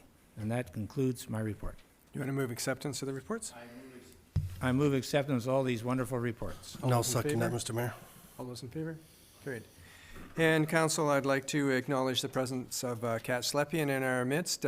Kat, thank you for sitting through this much longer than we expected meeting.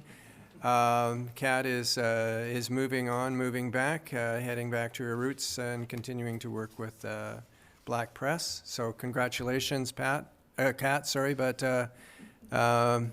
Richmond, look out, I guess, eh? So I hope for good things in the future for you, and best of luck.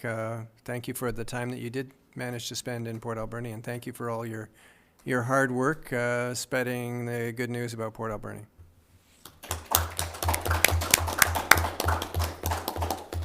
Council, is there any new business? Then we move on to question period, an opportunity for public and press to ask questions. And Kat, you're sort of pressed, but not really pressed. This would be your chance. One last shot. All right, then a motion to adjourn is in order. So moved, Mr. Mayor. And all in favor? Carried. Thank you, Council, for your indulgence. The person who sat in that chair previously, I will have you know, had us out of here by 9:05. You guys were very talkative today.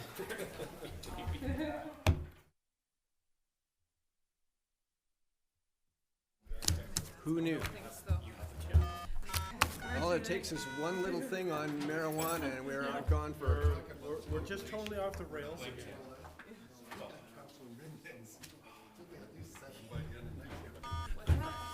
She's done her best. She's done her best for the population.